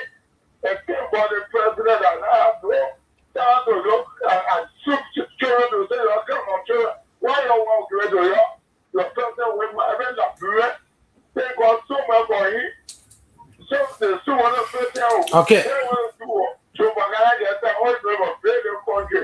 What belong to you, Harry, forget it. What belong to you, forget it. Take over to all of our people in the studio. What you need is the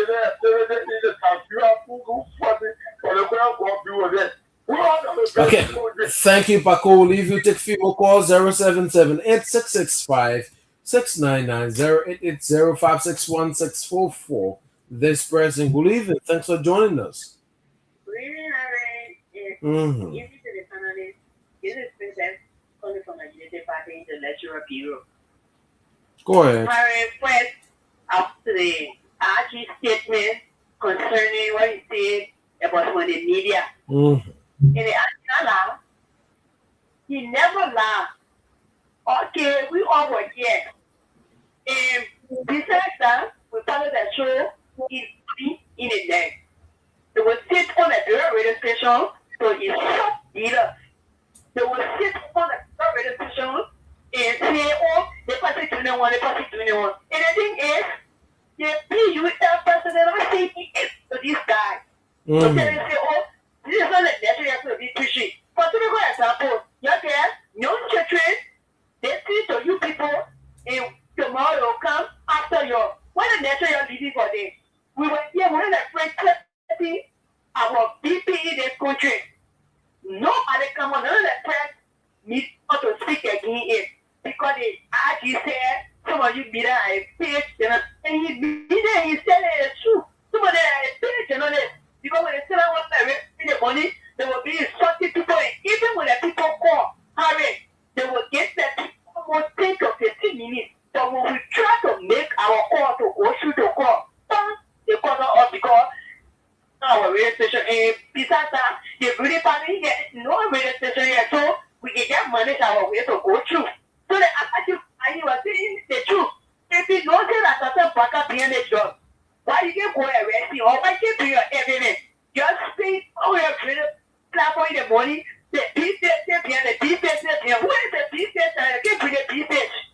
The business of the government, I want who want. The government can't share a letter in the business behind. You bring the business happen. Why would you tell them in the morning? And when they call, they will start to have bills, they will start to swear us. For what? Okay, thank you.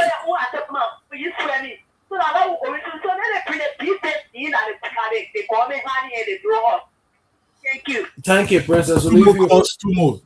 Take at least 2 more calls, then we call it a day from this end. 077-6293-620.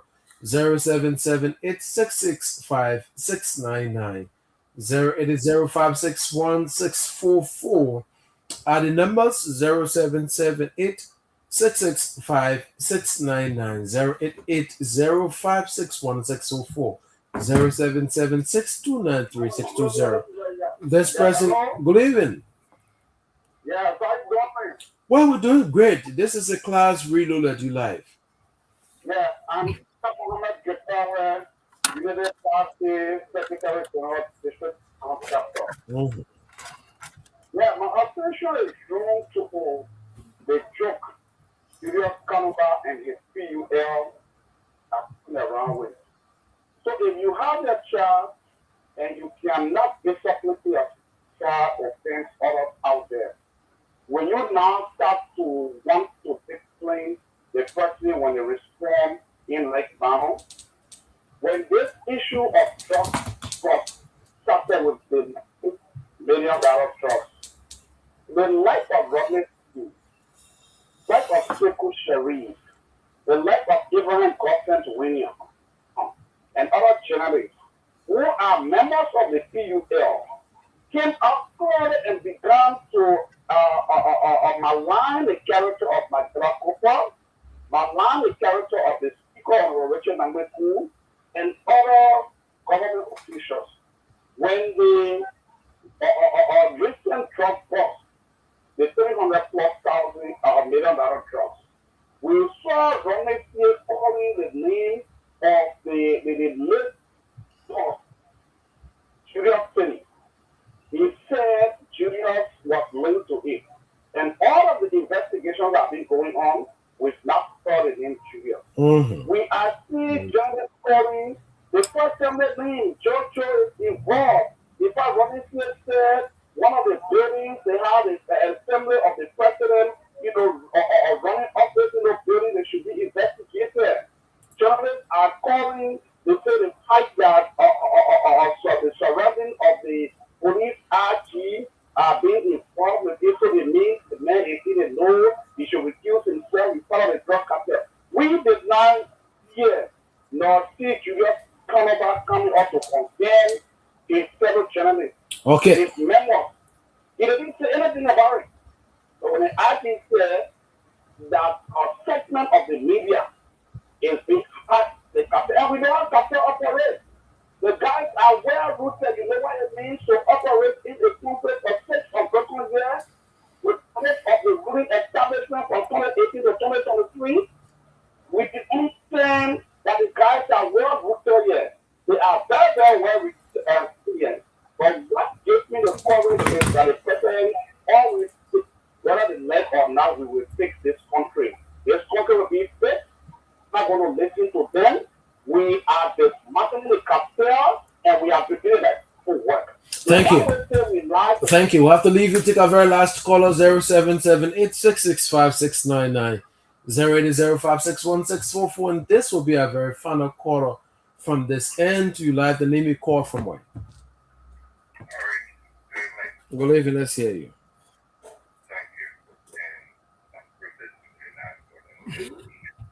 You need to be a bit audible. Mm.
Okay.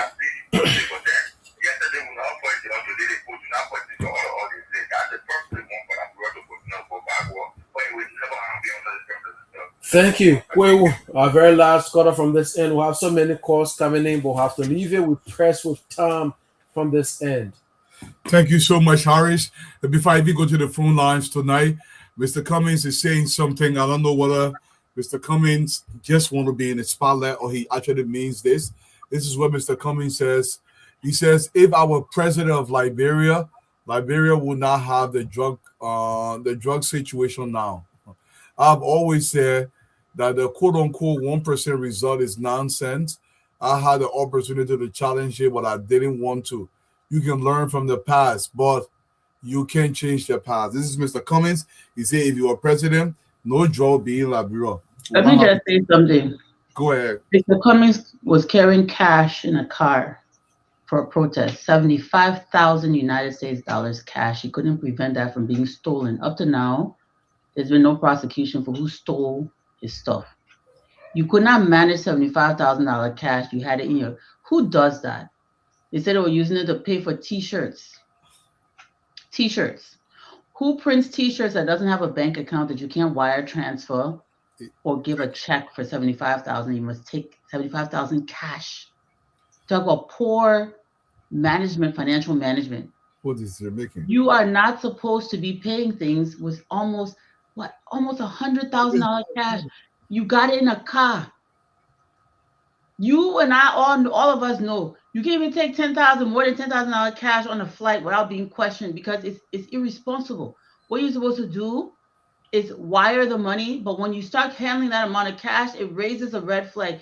You can't even practice standard operating procedure with handling finances. But you want to talk about how you're going to stop a cartel. You cannot stop the cartel around you. People around this man have committed scams. They've scammed people, been arrested for committing scams. They're bringing ship from North Africa to Liberia. Talk to people money. People around it. You're not able to stop. You're not able to stop the scammers that support you.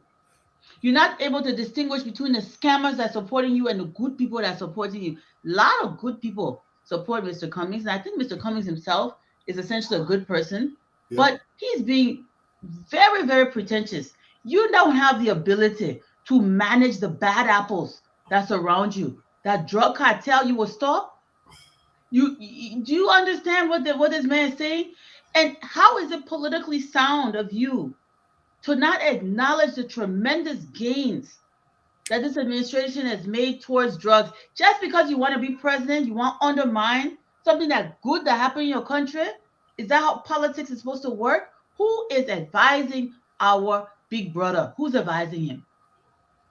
You are listening to political neophytes, people who should not be leading or guiding you. You should rather be mentoring them. That is such an irresponsible statement. It's an apolitical statement. You're actually committing political sabotage by making these kinds of statements. And only because I think essentially you are a good man, a decent man, is why I'm saying what I'm saying to you. Otherwise, I'll just let you fall on your own sword as you always do. Stop taking advice from foolish people, Pape. How you sit down there? The very people that are around you are scammers. You can't control those low-grade scammers that drug dealers you'll be able to control. It's infuriating. I don't even want to believe Mr. Cummings wrote that thing or said that thing. I want to Thank you so much. Thank you, Cole. Twalu, I won't go. Let me do my body comment on this. You know, it's been how many years now that Mr. Cummings has been on the scene? Why you always want to make it look like Mr. Cummings don't have his own thinking, he doesn't have his own thoughts. And every time we say people around him. Why? For what?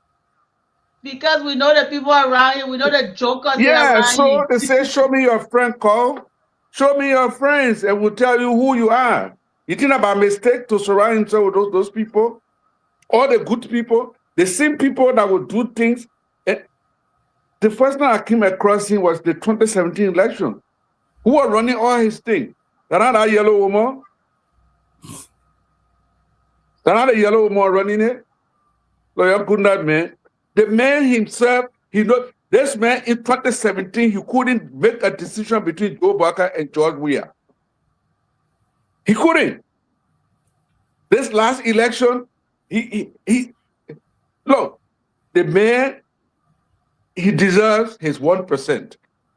And he will live in that his dream. If He's our president, you can never be president. Thank you, Mr. Nambi. Let's take some phone calls. Let's take some.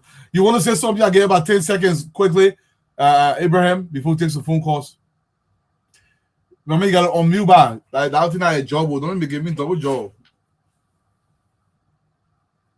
I just believe that brother Uncle Samuel have been too harsh to say that he will never. I mean, but Mr. Kumi, I am surprised if that statement is coming from him. I'm surprised for him to be able to say that.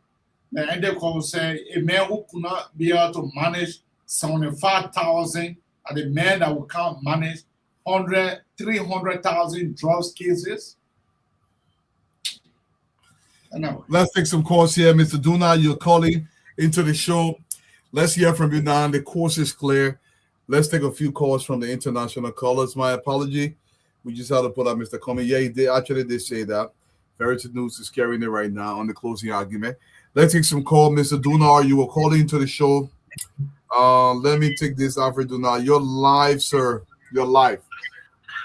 Hey, Mr. Dwalo. This is Alfred Dunar calling from Atlanta, Georgia. You're welcome, sir. Yeah, I just want to talk about the Yaka Kolobaka. Yaka Koloba is going out ahead, and until you can realize that this guy is a nuisance in the society and try to control him, is going to be worse. This guy had demeaned the office of the presidency. He goes ahead and he saw the president, now under the president, he says outrageous thing and get away with it. They have to begin to realize that this guy, if he's mad, let him carry his madness somewhere. Prophet Key said all the worst thing he went up and dancing, insulting women. And some of the very women that he insulted, I mean, came out to start backing him. Oh, you know, Prophet Key, they're not supposed to do that to him, this and that. This is not the society we want. If young Kolba continues to do this kind of thing, the government has to hold him accountable.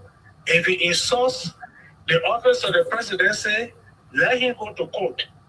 If he goes and say outrageous thing and he cannot account for it, let him be held responsible for that. And the last thing I want to say is about this 1% guy.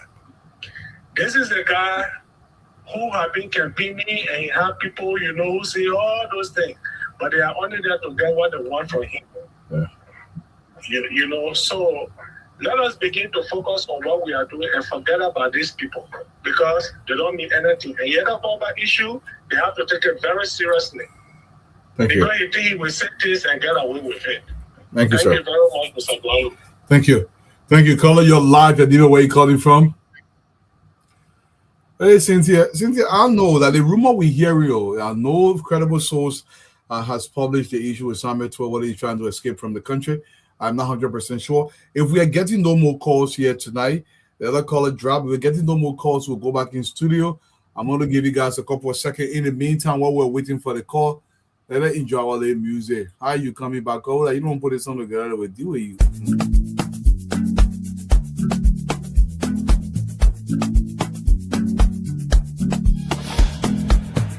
How you coming back?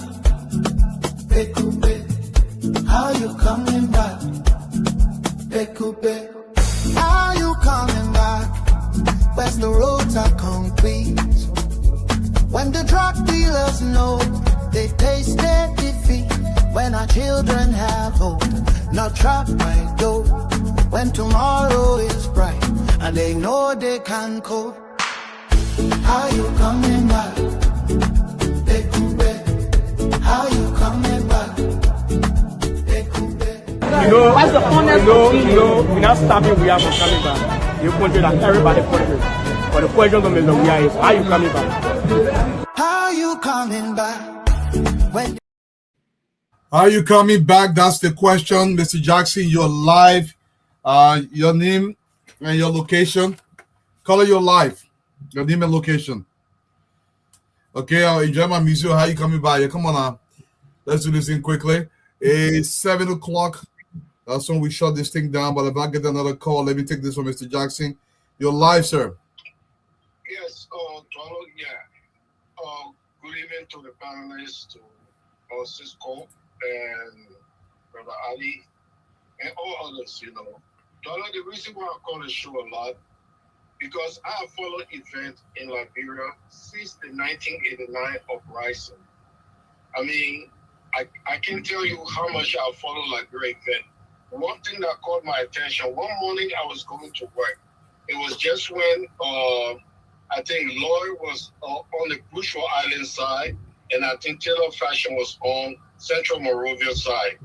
And people couldn't get through to the Bushwa Island side to get food. And BBC was doing the coverage. And the American ambassador had negotiated for them to open so people could go. People were jumping in the Miserado River. People got drowned. You could hear people crying to get on the Bushwa Island side just to get food. And, you know, we have had all these governments that have gone through. But one government that really did extremely bad to our people is the CDC government. I can remember just when COVID had ended and the COVID stimulus package, I think was about $35 or $30 million on a wasting capital to distribute to the country. That didn't work. But a reporter, independent reporter, took his team to Gowla District, Benkipa County, to a little elementary school to find out how that school was doing. In that mud house, that school had the K1 classes and the elementary school dry. It was just about the time when there was so much financial scandal on CDC. That thing had me. I was like, all this money being wasted, and yeah, these children in a little mud house, you know, not even a house, but a room with the elementary school and the K1 student in one environment. I mean, it was just mind-boggling.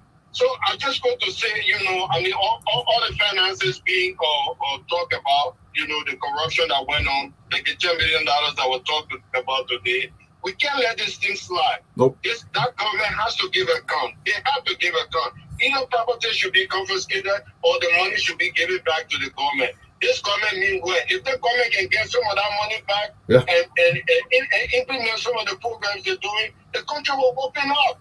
That's right. I mean, it's just bad to say that this guy should walk away because we are one family in Liberia, and no. Thank you. There's this old saying, bad government bring death to the country. A lot of people die from CDC government. Thank you, sir. Thank you. We just can't let it slide. Thank you. Caller, you're live. Your name and where you calling from. You're the final caller for the night. Hey, Eduardo. This is Ophelia Booker. I'm calling from Durham, North Carolina. You're live. I always listen to your show, but thank you for the show because I didn't know the show was on, and I was so frustrated with Spoon's TV. So thank God that you put the show on. I'm so excited.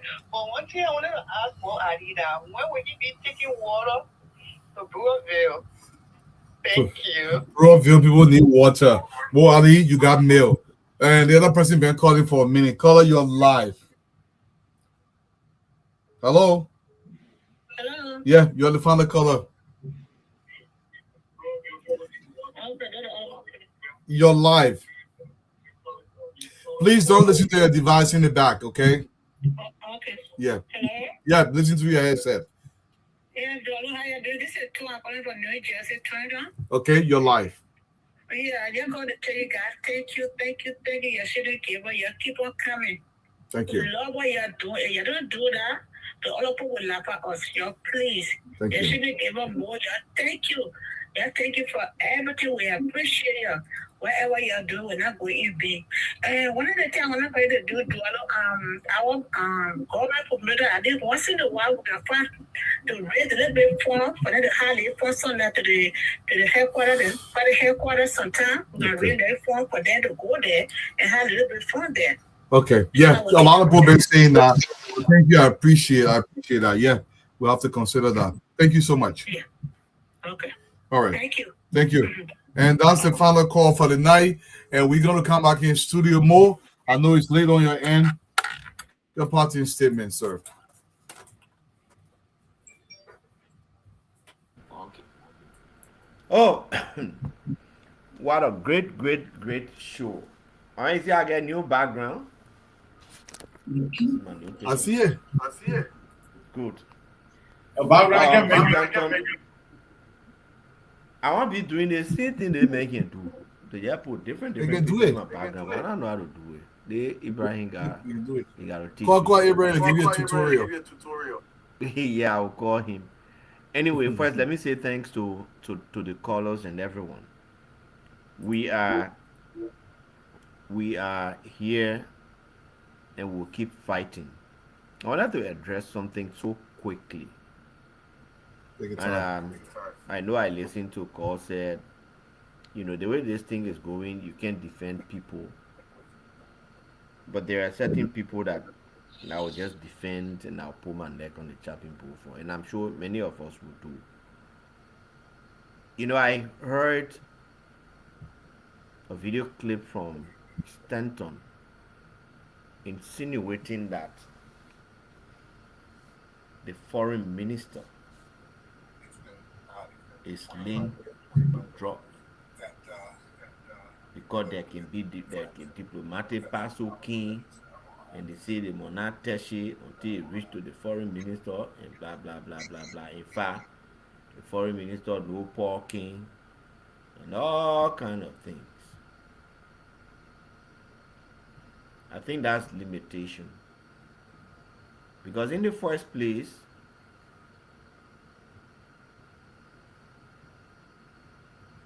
for you to think that diplomatic passo can come to foreign ministry and just go straight to foreign minister, it doesn't work like that.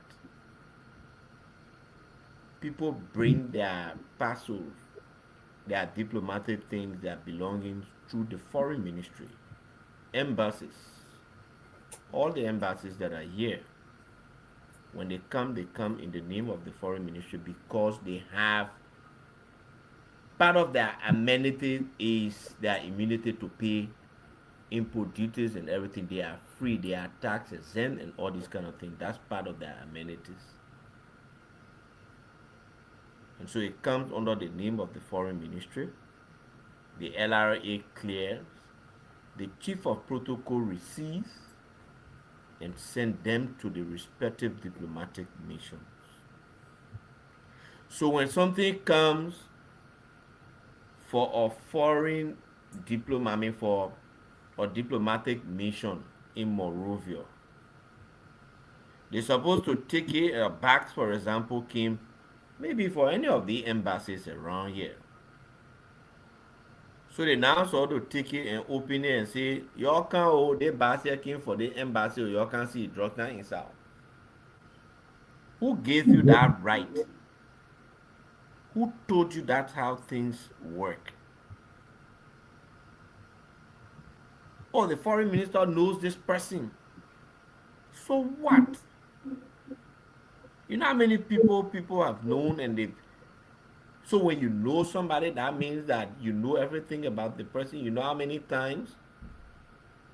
So for example, George Weah was to Bestman House in the U.S. when they went and arrested him. They even arrested briefly George Weah for drugs business. Should that have made people conclude that George Weah was trading drugs as well? What kind of thinking is that? You know how many people we knew all around here and some of them eventually got into criminal activities? People work. This man was at Nukal on the boat. The foreign minister is next to the president is heading our foreign mission. So, for example, everything that comes from foreign missions and every letter we send to foreign mission has to pass through the foreign ministry. If we want funding from foreign government or if we want to go to visit foreign government, we have to pass through the foreign ministry. So if somebody committed a crime in the government and because the foreign minister worked with them at some point in time, that means by extension the foreign minister committed the crime or every one of us committed the crime. Even in syllogistic reasoning, they didn't get that kind of thinking there.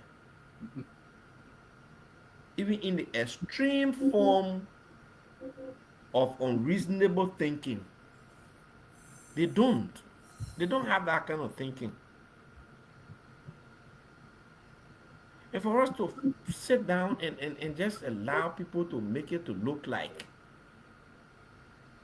you know, if you know A, if A knows B and B committed a crime, therefore is part of the crime. The guy reasoning they call post hoc ego propter hoc. Say because this one happened, therefore this one is the same thing. We gotta be serious in the country here. Very, very serious. You don't just get on and just say thing on anybody name. Exactly.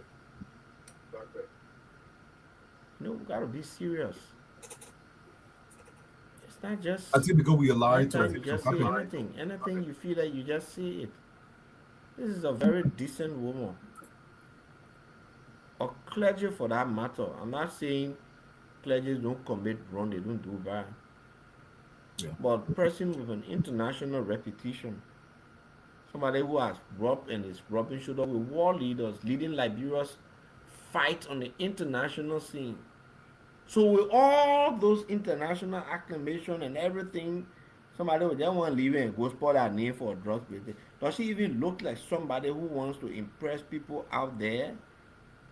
Does she look like somebody who is passing around being flashy and all these kind of things? Mm-hmm. Every time you see Sarah, she dresses just how you see gold dresses here all the night.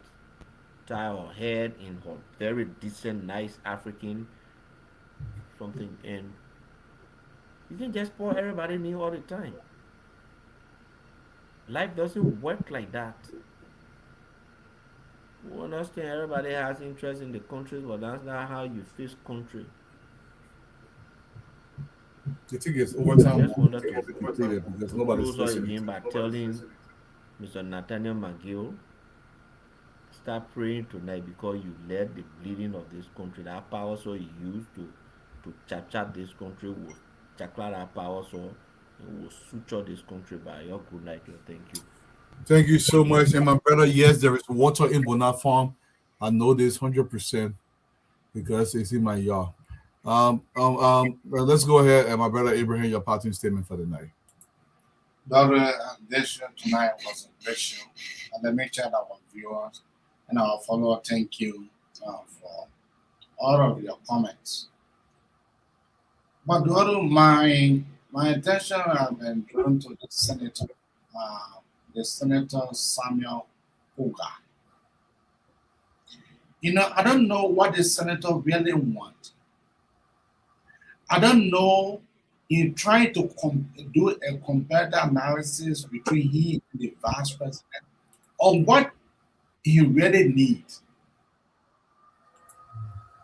Because he is passing around the country that he is the next of king in our country, Nima.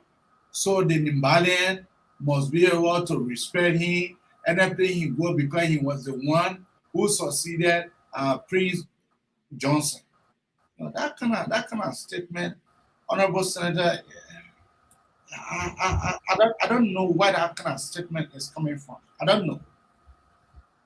But now you are becoming to sound like unserious person. I'm sorry. But now you are becoming to sound like unserious person. Every day when the vice president appears somewhere, and then you will go there for you to go out to debunk or to be able to counter react to his statement that he made, and he did not call your name, he is not on your way, you and he are not on the same path. Now the MDR had just released an ultimatum, 24 hours for him to return the cap. That they did not give him that cap for the sole purpose of him coming to be condemning the vice president anywhere he go. The vice president is from Nima. So the vice president is in our country. Are we not to be grateful for that? To the Liberian people, are we not to be grateful to the Liberian people for them trusting us as Nimbalian and giving us that seat? Are we not to be grateful to JMB for him being able to look at our country?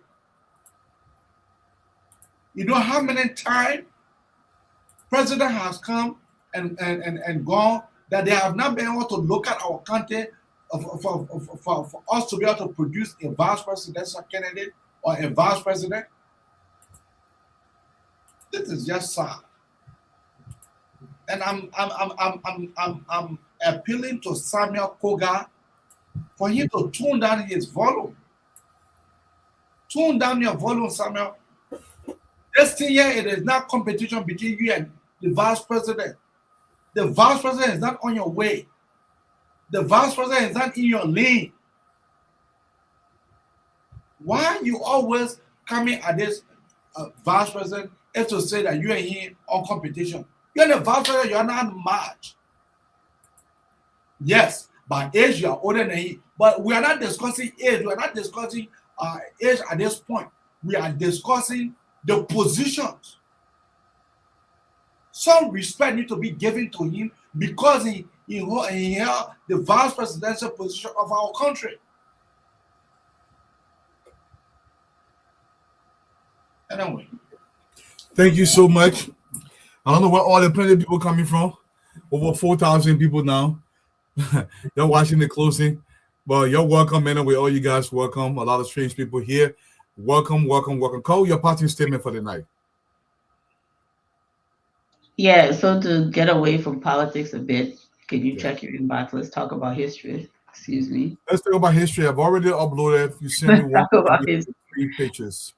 Let's talk about. So I had somebody call me this morning and ask me, so why you. So let me back up a little bit.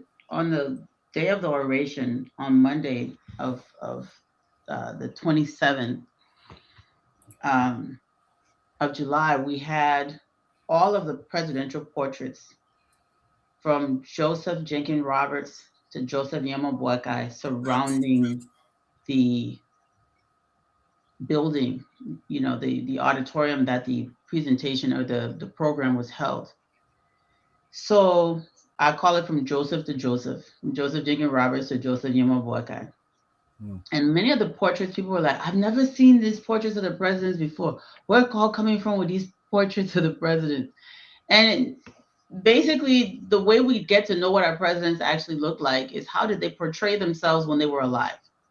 What were the original or the actual releases that were done of presidential portraits at the time that they were living, when they were alive, and could say, hey, that man, that man, that white man, what are you doing? Most of the pictures of presidents that we see are from the 1950s, and they were created by a Smithsonian stamp maker named R.L. Bruns, B-R-U-N-S, look him up. Bruns Tubman commissioned them, so Smithsonian sponsored making a stamp collection out of our presidents. That was significant because in the United States, Black people didn't appear on stamps. Stamps, it was an honor to be on a stamp in the 1950s. And Black people were typically not portrayed on stamps, even Black leaders. So Bruns being commissioned to create stamps of Liberian presidents was amazing because now the world is going to see these prominent Black men who were presidents on stamps. And of course, Bruns being a man of his time in the 1950s, the average American of European descent was extremely racist, did not want to see Black people in those types of portrayed in positions of prominence. And in Bruns's words, our presidents were hideous. Hideous, just because they look like us, Dwalu. So he decided to take it upon himself to whiten them, to make them look more presidential. And therefore, you come up with these portraits of presidents that didn't look like how they actually looked. He, for some reason, he didn't, alter Roberts, right? He used Roberts' likeness because apparently Roberts was acceptable to him. Right. Our other presidents were not acceptable to him. So I want to show the video first. So people say, oh, how you know? I want to show you my discovery of, and I actually purchased, I have it on my wall, you can't see, but right here in my office, I have this very newspaper clipping from Harper's Weekly. I have it in my office. I framed it and put it on my wall. So those who come to my house, it's one of my prized possessions. I'm like, oh, look, it's the original newspaper publication of our president, James Briggs Payne, who's always portrayed as basically a white man. But this is what he actually looked like. This was the official presidential release that the Liberian government did when he was elected, and it went all over the world, and it was published all over the world. And Harper's Weekly preserved this. It's still, I have the actual original, and this is how I unboxed it. So you can go ahead and play the video. And the song.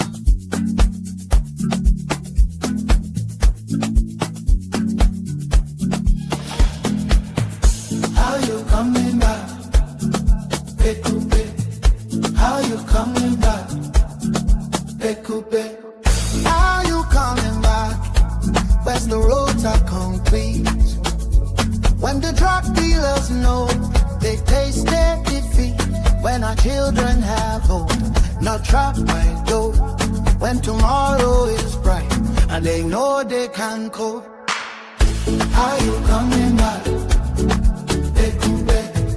How you coming back?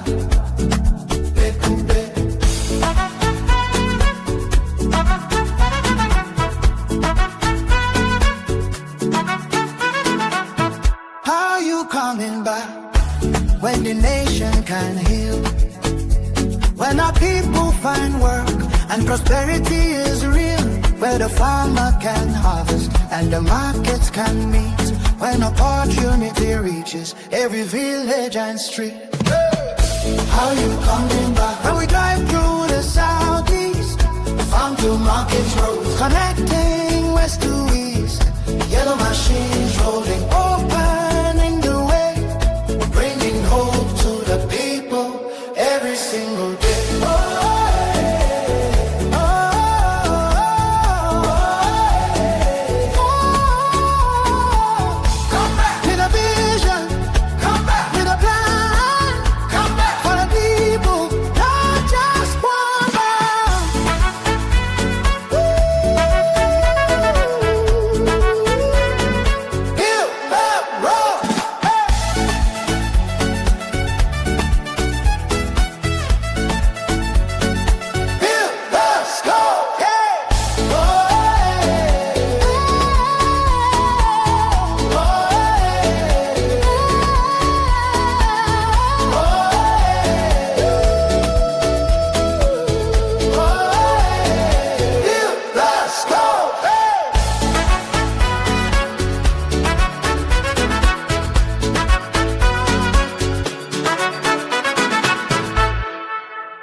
So This that is a banger, Cole. How do you do it?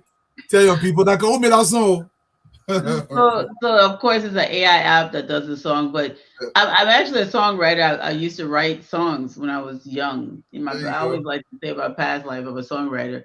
But with AI apps, it's so much fun because I don't have to argue with musicians about how you're going to deliver and all of this. I can write a song, I can put in the app, and I can choose how it's delivered, and I don't have to, argue with people about how they're going to perform it, which is I'm still learning the apps and stuff, but it's fun. And I have an app that can clone voices. So my husband is usually my prime victim of cloning his voice. But it's fun doing AI songs. I know that it doesn't substitute real music, but I do it for fun.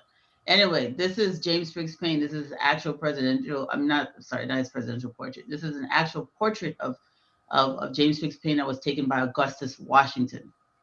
Now, for a very long time, it still sits in the Library of Congress, this image. We may have a copy of it in the archives, somewhere buried as well. But Payne is identified in the Library of Congress as an unidentified Liberian. We identified it as Payne based on his official presidential portrait that he released. This photograph, this daguerreotype of him on a tin plate matches what was released when he was. He kind of looked like some Abraham Lincoln-esque. Everybody says that. I don't. I think it's because of the style of beard and all of that. But Payne was not mulatto. He wasn't even mulatto. Both of his parents were black. Okay. Whether one of them was light skinned or not is not the issue, but he himself was not a mulatto, and so that's a misinterpretation.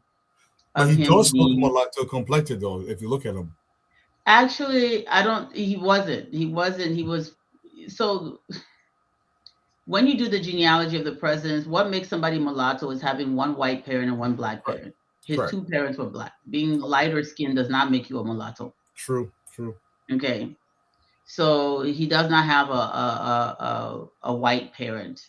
Both of his parents emigrated to Liberia because they were descendants of Africa. The reason I want to point it out is I wanted to show people how I get these images, and it is painstaking work, but I love doing it. It's fun, and so it's not just I just go to Google and go find a picture of president, because it's not there. Correct. And then once I upload these to the web, now when people do searches, they can now find these things. Correct. But it's not that easy with Liberian history. You really have to actually go and do the work to find things. Let's go to the next image. Something similar that I did. This is the official presidential portrait of Alfred Francis Russell, who was in fact mulatto, who was in fact very light skinned. And I always say he could have passed for white if he wanted to. Unlike James Briggs Payne, Alfred Francis Russell does actually have a connection to Abraham Lincoln. Russell was the cousin of Lincoln's wife. Alfred Francis Russell's his grandmother, was the wealthiest woman in Kentucky at the time that Russell was removed to Liberia.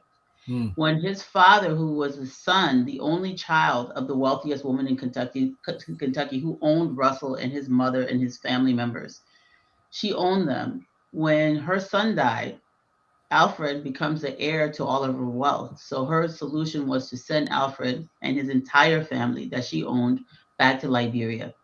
Or not back to Liberia, but to Liberia.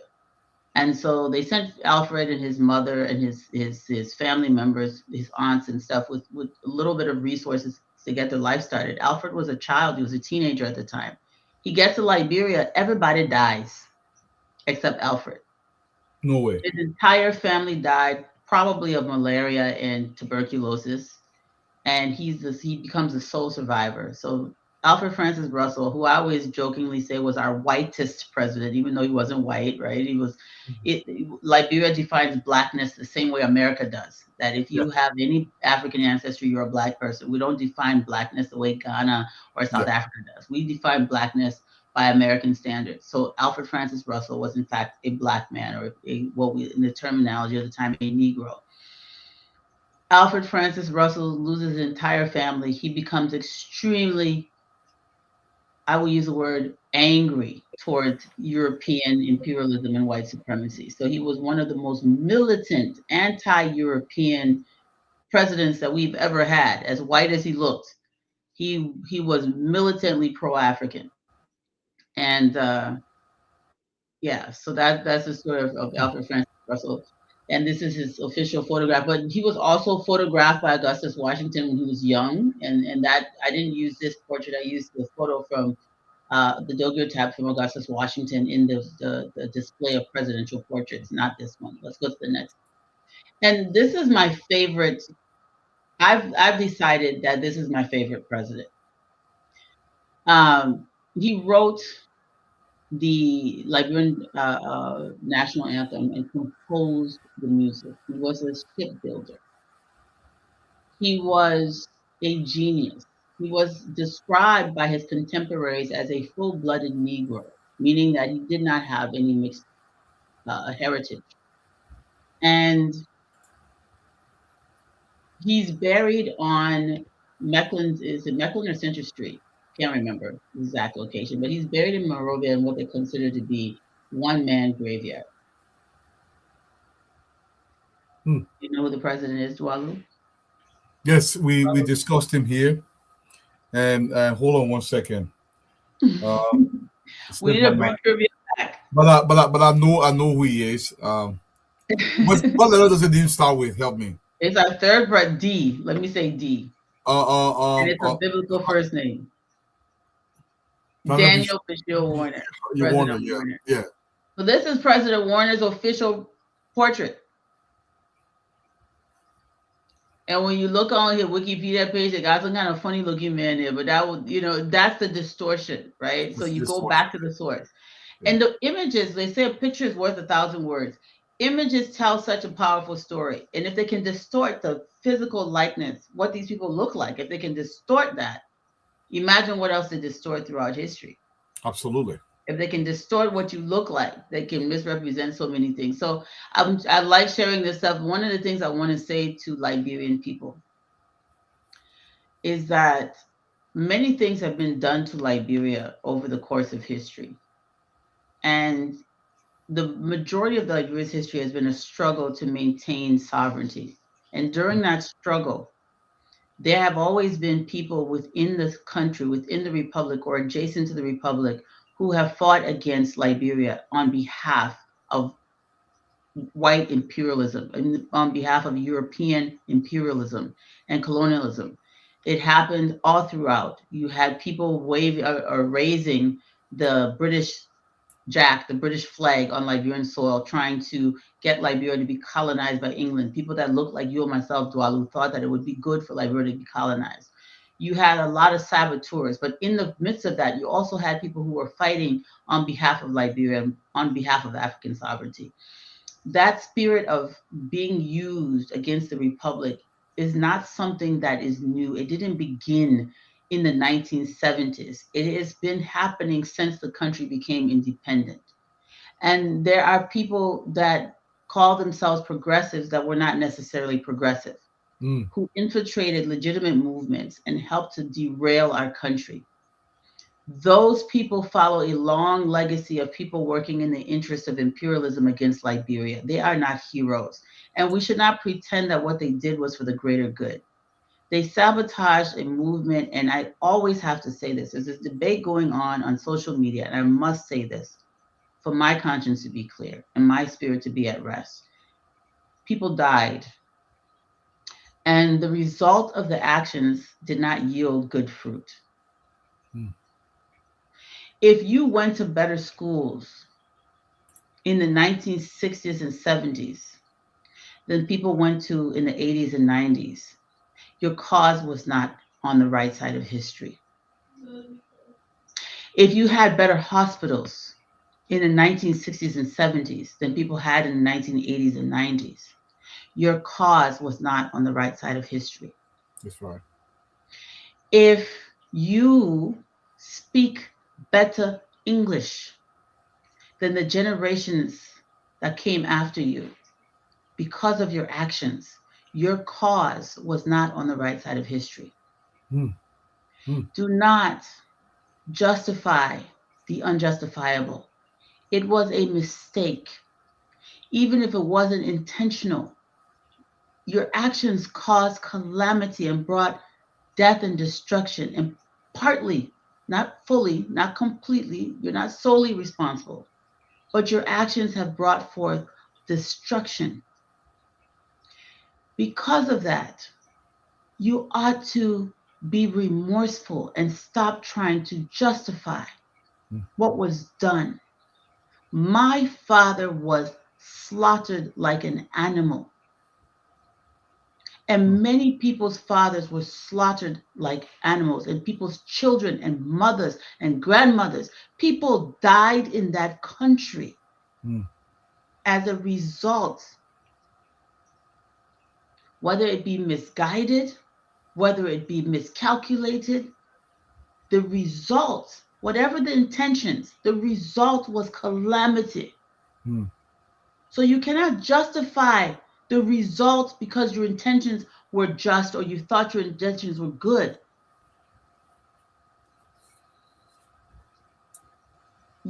Your act against the state was negligent and people died as a result of your actions.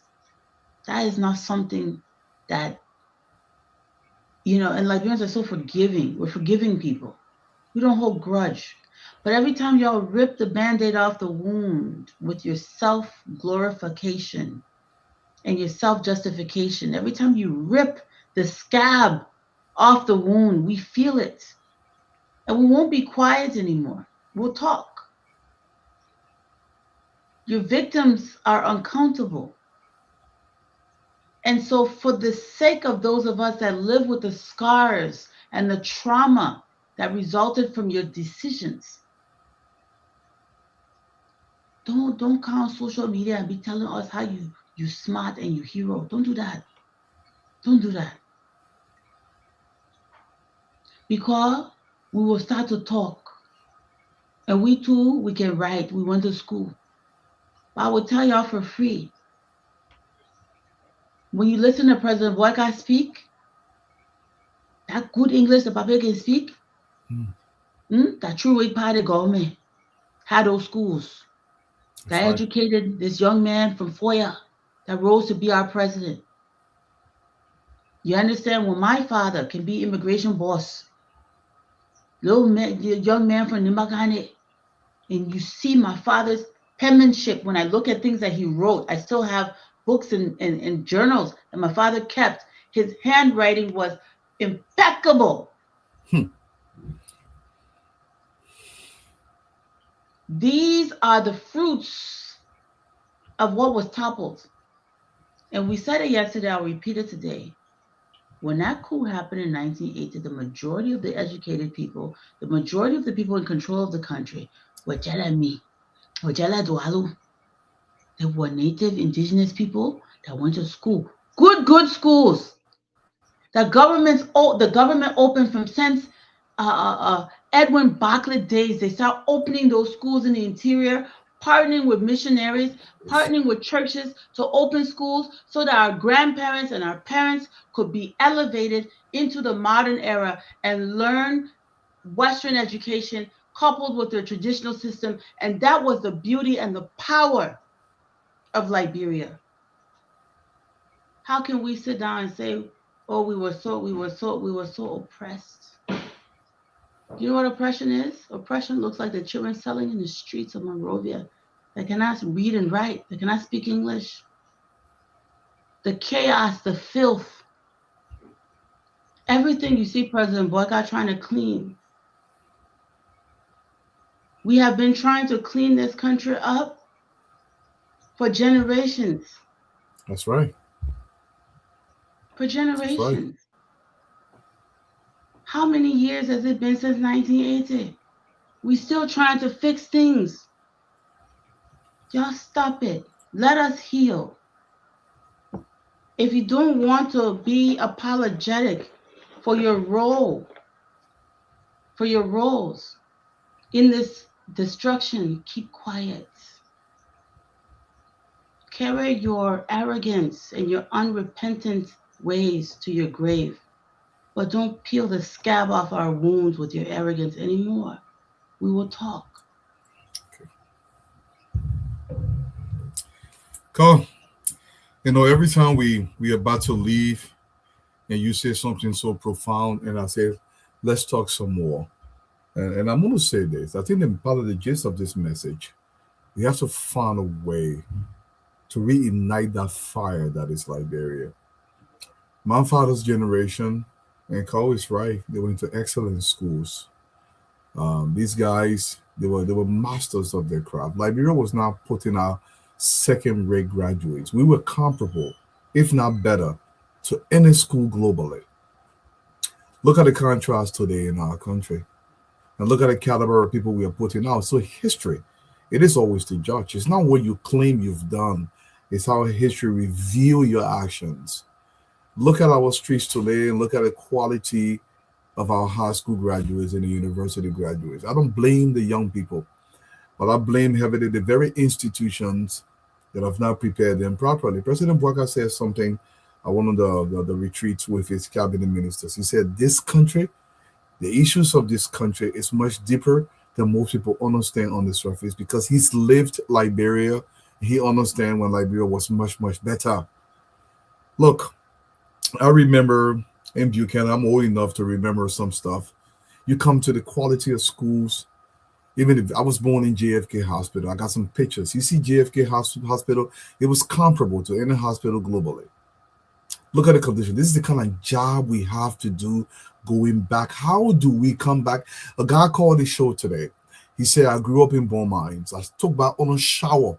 My train, I'm talking about on a shower here. So we've actually digressed. We go beyond where they're not going from. Absolutely. How does this reversal happen? It is looking for our best and brightest mind. When you hear me screaming and say we are not going back, this is what I mean. We have to force new thoughts going forward. Say, you know what, wrong? We are going to march this army ahead. We're going to march Liberia's people towards modernity. And the way we can do this is to find our best and brightest. If the president say the highest position in our country, then I'm play for try and error. This is a place that we have to find Liberia best and brightest minds. We challenge them to produce in the facility that they are leading. This is how we change this. And we got to fight. This issue about country conquer has to be set aside. We were not divided. We were intermarried. My mother would be considered a Congo woman. My father is a Gola man. And Dwala, look at the unfair, I'm sorry to interrupt you, but look at the unfair standards that they hold Liberia to.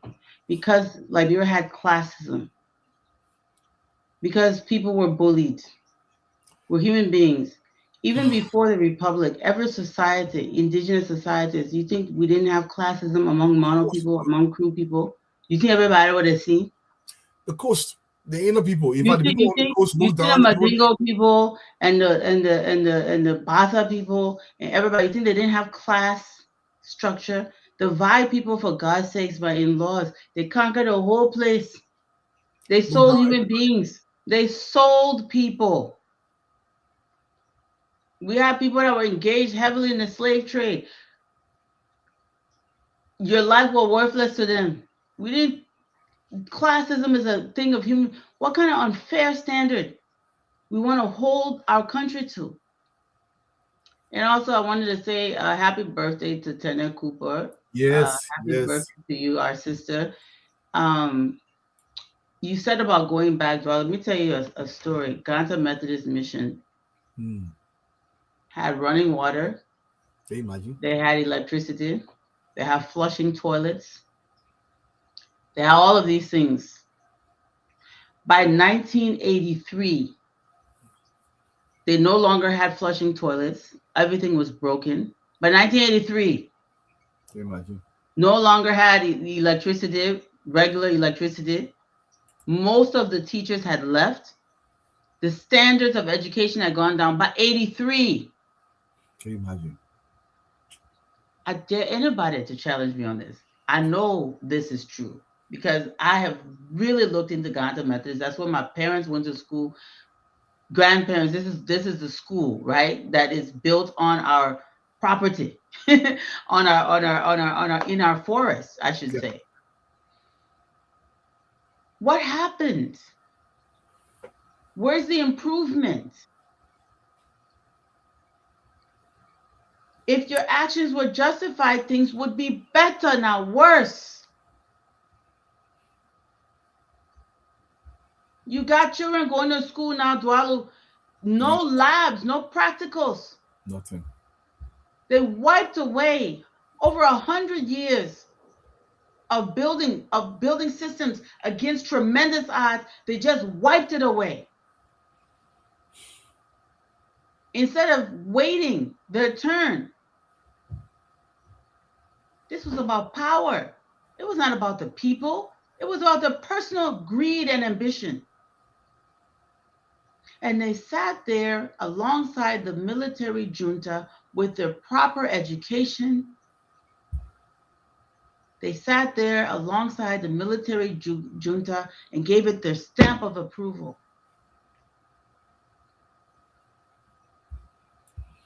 A junta that killed our fathers. Yeah. A junta that killed our parents and led the country to war. This would have to change. This would change. And I think President Bwaka is setting this new course that we must follow. And we could follow this. That's what we mean. We can't go back. This country has to go in front. The systems that are being built must be built upon with people that are better than President Bwaka, with people that are prepared better than President Bwaka, with people that are more tenacious and more ferocious than President Bwaka, because this country cannot be timid about the things of Liberia unless somebody. This is why, look, if you don't stay for the history class, you're missing something, because one of the things, the quickest way to divorce ourselves from our true understanding is not to understand where people are coming from. And this is the problem sometimes we are facing, because when we talk about warners and the great guys that did great things in our society, it can awaken something inside you. But when you're not knowing, you say, oh, people will tell stories about nothing in Liberia, nothing was ever here. If you come here to America today, I want you to go to the southern states. Some of the southern states, they still live in a third world country. In fact, states like Mississippi and parts of Arkansas and Alabama, if they were not part of America, they would be considered third world countries because they don't have the resources. So Liberia was far ahead, and we need to get back there. And we cannot get back there with people who do not understand the awesome responsibility that is the presidency. Our best minds. Cole, if you don't mind, I want to play that song, not because we want to throw jobs at anybody, but it's the realism of Liberia. What do you bring it back to all? Have a great day, Mama. Beautiful song. Thank you.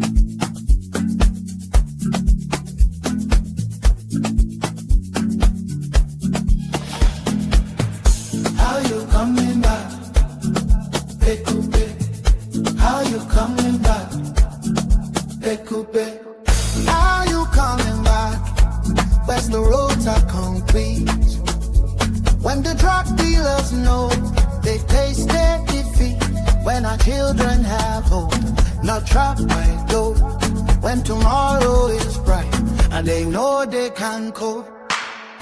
How you coming back? How you coming back?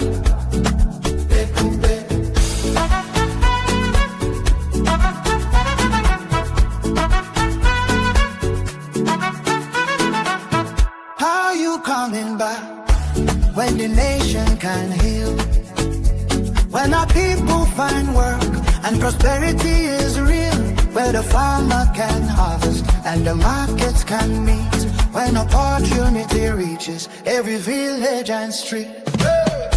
How you coming back? When we drive through the southeast, farm to market roads, connecting west to east, yellow machines rolling.